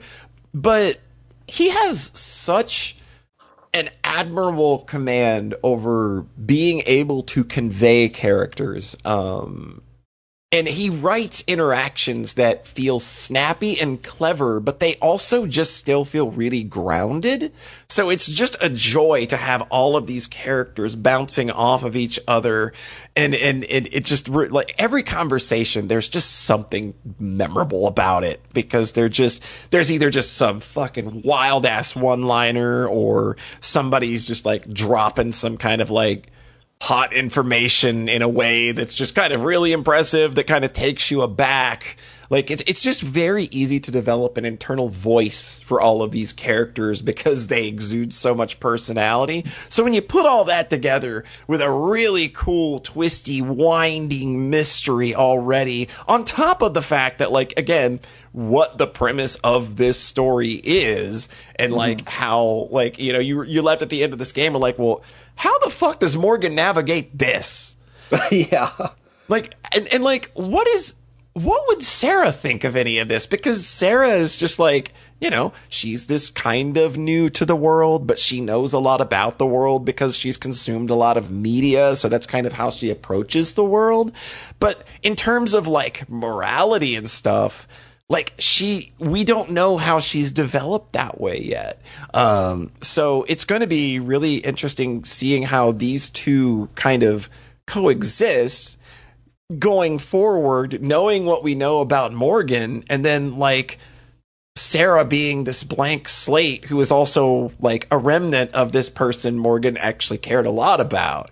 And I think there's just a lot of meat to that bone that I'm so happy, because episode 2 is going to be out by the time these release, because it comes out on the 18th, and I'm just so excited. Jeez. Like, I've just not felt this impressed and excited for more of a story in a long time.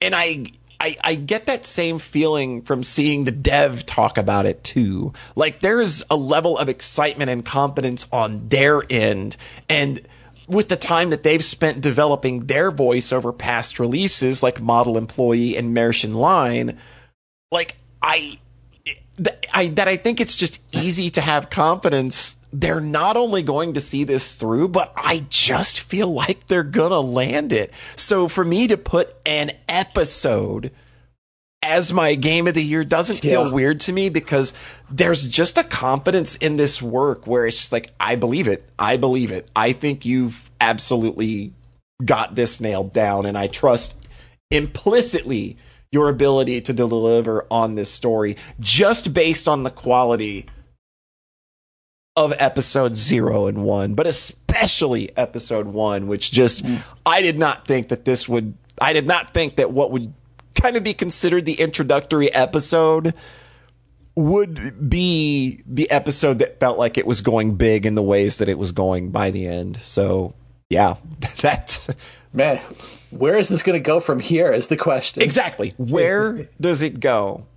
Like, I wonder how many episodes they have. There are 5. There are 5 episodes. Oh, okay. So holy shit! So this is going to be like a 60-hour. This is going to be a big old chunky boy by the end. Yeah, but that's so fucking cool. But they seem so feet on the ground. Like, they don't seem like that. Like, they've kind of like let pie in the sky, anything pull them away. They just seem very confident and know what they're doing, and it's just, and I believe it. So there you go. That's all it takes. That's my game of the year of the Devil, episode 1. Fucking awesome, Polly.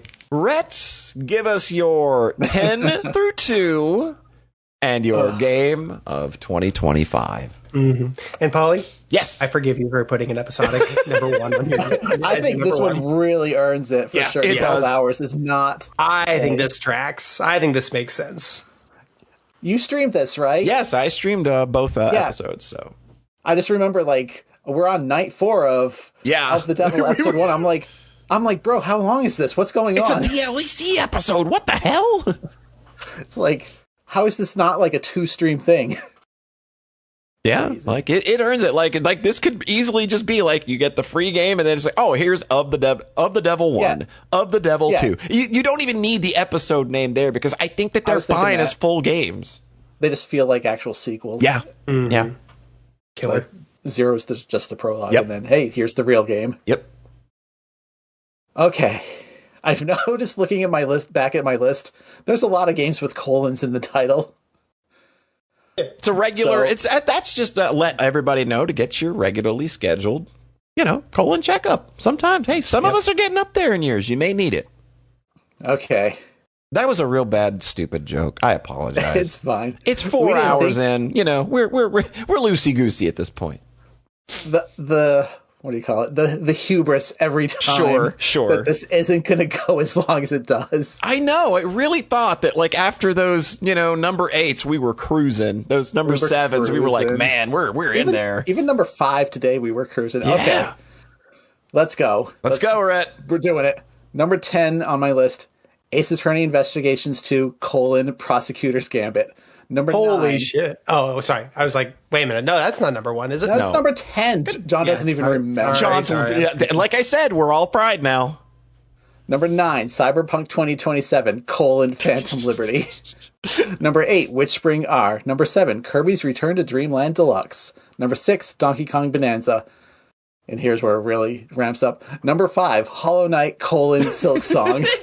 Number 4, The 100 Line, Last Defense Academy. Number 3, Like a Dragon, Infinite Wealth. And then at number 2, Final Fantasy VII Rebirth. I double checked to make sure there's no colon there. There's no colon. Over the course of most of this year, I've been on a journey to find one game better than Final Fantasy Rebirth. And I know that Polly knows what it is now, and I know John probably does. I know. I'm a blank slate right now. I'm so happy right now. Oh god. My number 1. Fuck. Do it! Let's go! Do you need me to make fart noises to make you laugh? Kokatsu again? What? What'd you say? Kokatsu again? Well, that's just an assumed number 1 every time. That's just like, it's always the spiritual number 1. When we do Game of the Decade again, it'll get its due. Koikatsu gets its due. Good. My number 1, to really no surprise, is Chrono Gear, Forward in a Time. Yeah. Fuck yeah. So I think it was 2 years ago, my number 10 and number 9 were Hololive fan games. It was Flare, Nui Quest, and Hollow Cure. And then last year, the Hololive visual novel Aquarium was number 4. Right. So it did feel a little natural at some point. Yeah, they're just taking it. One of these is going to get it. I think by far this is the one that $1,000,000,000% earns it. Yep. Awesome. And this was the last throw to have a game that went above Final Fantasy VII Rebirth for me. And I even said it to Polly, like, I'm going to play Chrono Gear and it's going to be my game of the year as like a 100% joke, because I didn't really know what to expect going in. I thought my assumption on it being game of the year was that I had seen mentions of people actually crying playing it, and I thought maybe they rewrote the ending, maybe they do something with Mume, who everyone was very raw about at the time. And it has nothing to do with anything that happened in real life. No. The story is just that good on its own, and that's definitely for the better, I think. Absolutely. I think for my tastes, for my aesthetics, there really couldn't have been anything other than this. It's the most fucking ret game I've ever played. Really? When I got to the final fucking, like the final boss fights and that whole climax at the end, it's like, this is the most ret shit I've ever played, man. It's the most me I've ever seen in a game, and it's a Half-Life game. Fuck yeah. Like, this is really projecting a lot, but I kind of see Hunters in here. No, I see it. When I was playing this game, I was constantly comparing it to Hunters. See, I wasn't constantly comparing it while I was playing it, but like looking back, looking through the journey of it, I was like, huh. Because it has that same spirit of World 1 in this is really basic. Really simple. Mm-hmm. It's really simple. It really does not like foreshadow how fucking crazy it gets by the end. Mm-hmm. It's establishing the movement, establishing, the story with Crony, like doing a few small level gimmicks. But I think World 1 by far has the most levels where there's no character stuff or no story at all. Yeah. It's just very simple and unassuming. Yeah. Like the storm level, has no narrative. Nothing at all. Hook at all. It's just there. And then you get to the main hub of worlds, and you pick between the Fauna one or the Sauna one space, and then you start going, wow, there's more going on here, huh? Mm-hmm. Because each world has its own story arc. Yeah. Like I mentioned on the podcast, you asked me which my favorite one was, and I said the space one. Yeah. And I think that might have just been because I played it first. Sure. I think Mume's world is also incredible as well. Yeah. I think that one has a really great development of its own conflict and payoff at the end. Oh, the payoff's so good. Because originally I played that. I think I played that one last. I played that one last too because I was like, it's Mume. I want to save the best for last. I think Baze works better as the last one because I think because Baze has the thing at the end that really escalates things to the final big conflict moments. I think doing Mume's last and the Robocove boss fight again, which is basically a Treasure 7 Force reference where she's a robot girl and she just takes on all these forms and you have to beat all of them. Oh, she's a gun now, she's a spaceship now, she's doing everything. She's a mech now. She's growing dragon cyborg wings, firing lasers at you. It's such a cool boss fight, but then if you keep going, it just keeps escalating the tension over and over again. You keep thinking, this is the biggest moment they can go for. And then 20 minutes later, nope. I think this game has perfect pacing. It does. It's absolutely perfect. Because of how, big moments in the early game are able to hit big because it's the biggest the game has gone to that point. Stuff there's a Kirby Meta Knight reference with how there's a space pirate episode and they're doing the thing where dialogue is on the bottom of the screen just in Revenge of Meta Knight. Yes! And that's so cute, but that's so early in the game. It's so small compared to where this game ends up. It's just even so there's the intro world and then the 4 main ones, and then you think, okay, there's going to be some kind of post game or follow up or finisher act, and then it just again goes so much bigger than you think it's going to. Yeah, when it really does its final act, it's just oh my god, it's this big. It's just, it's so loved on. It's so cherished. Yeah. It's the 5th, or I guess kind of the 6th world acts like it's going to be remixes of previous levels, or you're going to be rehashing gimmicks. Yeah. And then it's just kidding. We came up with all new stuff. All new fucking gimmicks. It's like, are you fucking for? Because I got there and I thought, oh, okay, we got to have like the requisite like refights or something. It's like, it's not wait boss a minute. refights. It's not gimmicks. It's not like it's anything. not repeating anything. It's just literally here's a whole new slew of new shit. Like, you go to the space level, which is based around Sana, and there's a whole new gimmick where Crony just changes sizes and the whole environment scales around her. Crazy. And it's just this one thing they do in one level, and then they move on to something else.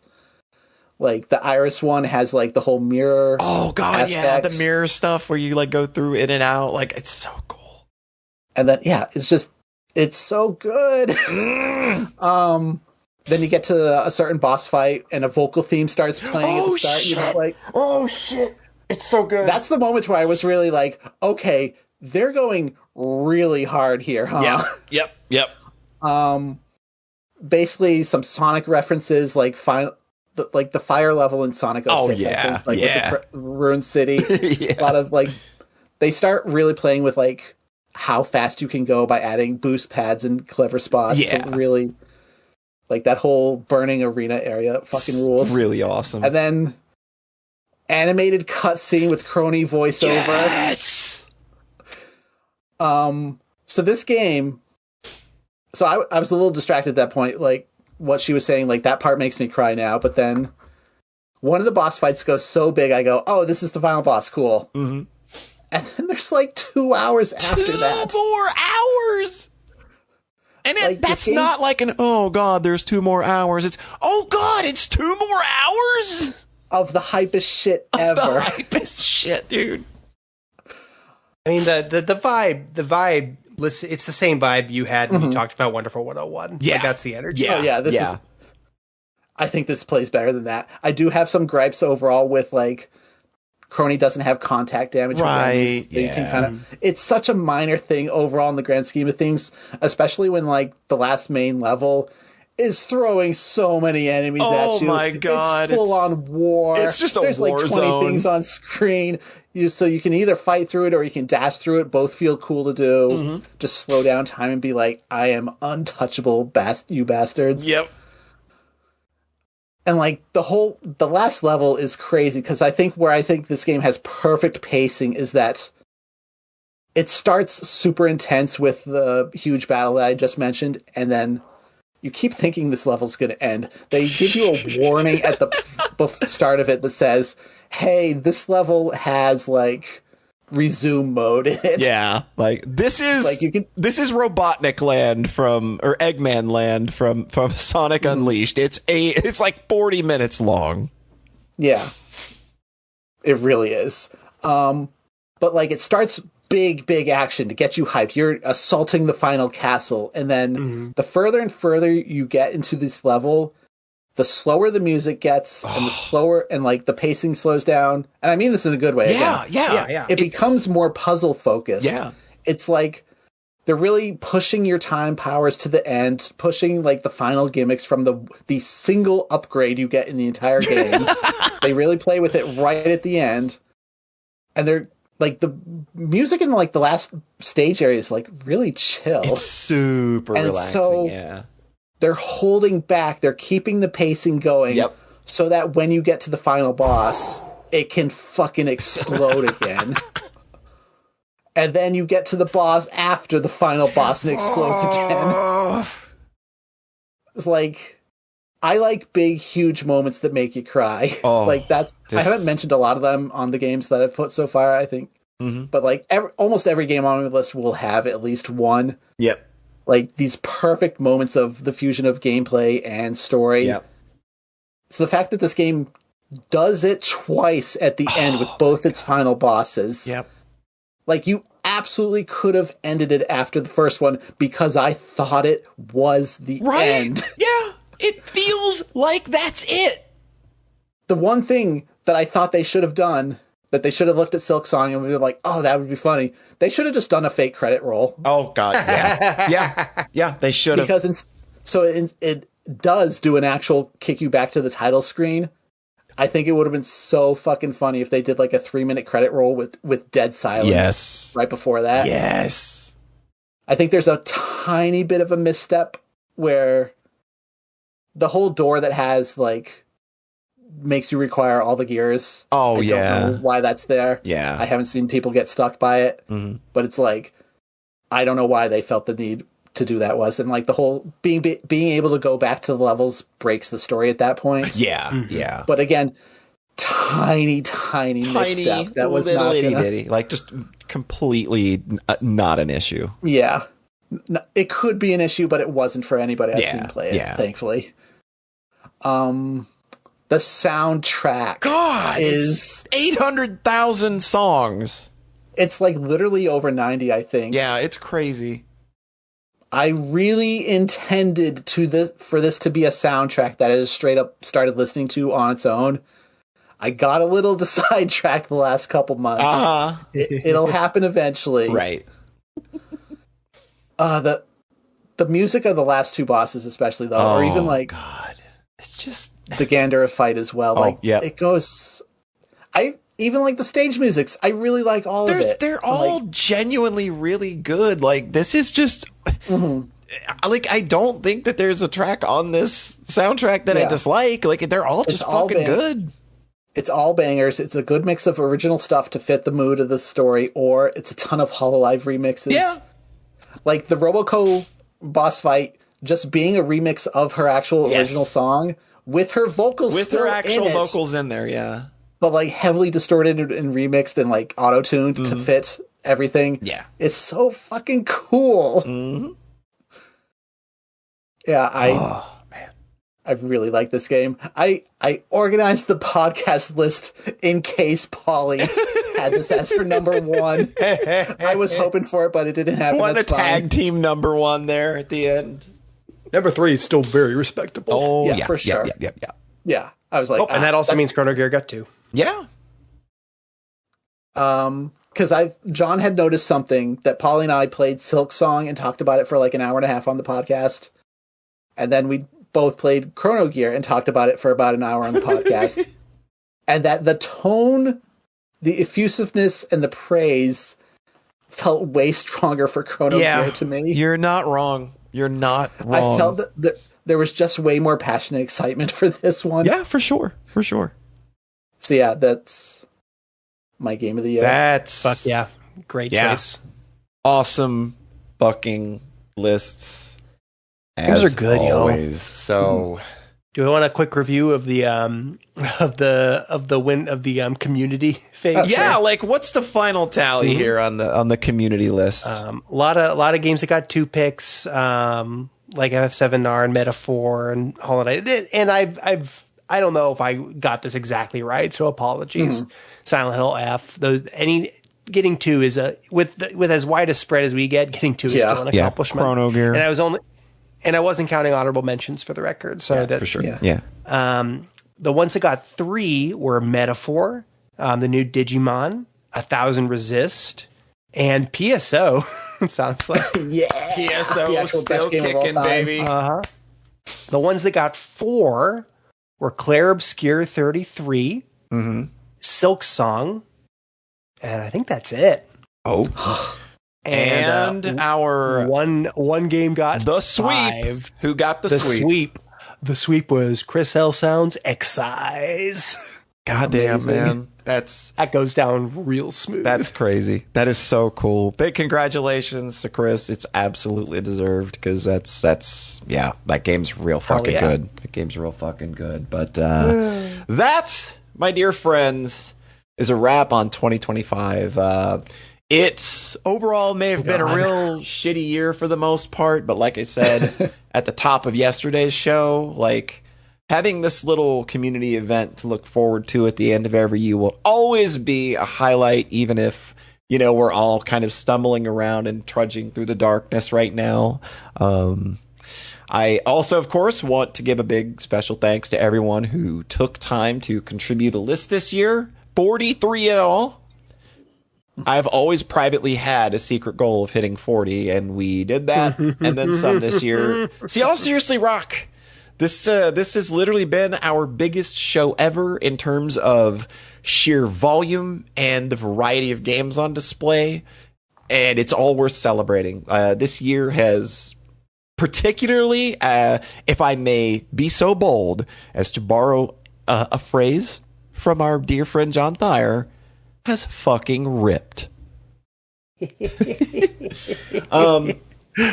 I guess if nobody else wants to say anything else before we go, I also want to say a few words about the podcast in general, just kind of in general. Mm-hmm. Like, we decided last year that it felt like the right time to bring the show back after last year's Game of the Year Spectacular, and I can only say that I think that was absolutely the right decision. We tweaked things in ways that made the show a lot more fun and easier to do for us. And that shift, I think, has clearly resonated with you all out there listening. I feel like the excitement for the show is higher than it's ever been. It's always nice, like, crazy, seeing the Discord light up with discussion every time a new episode drops. And we're so thankful and happy that you all have come along with us and still enjoy hearing three idiots talk about the silly shit that we get into every few weeks. So, things feel pretty rough out there, but we're happy to be here and be a little part of your world and be a little break from it all. And thank you for listening, and we will keep doing this and continuing to be as stupid as possible. Oh, yeah. John, where can the folks at home find you? Farawaytimes.com. Is there anything else you'd like to say here at the end as well? I think that was very well said. I wasn't sure about starting the podcast back. You weren't.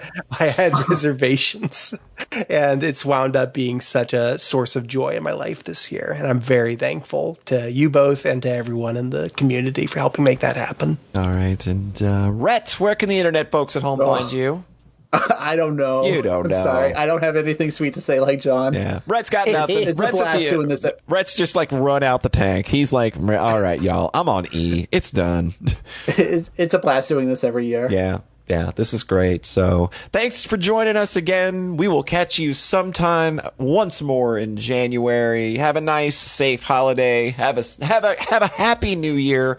Let's all try to do the best we can, and we'll be see that we're all back here again in 365 days. You all take care, and remember, we are the podcast that loves you. We're the only ones that love you.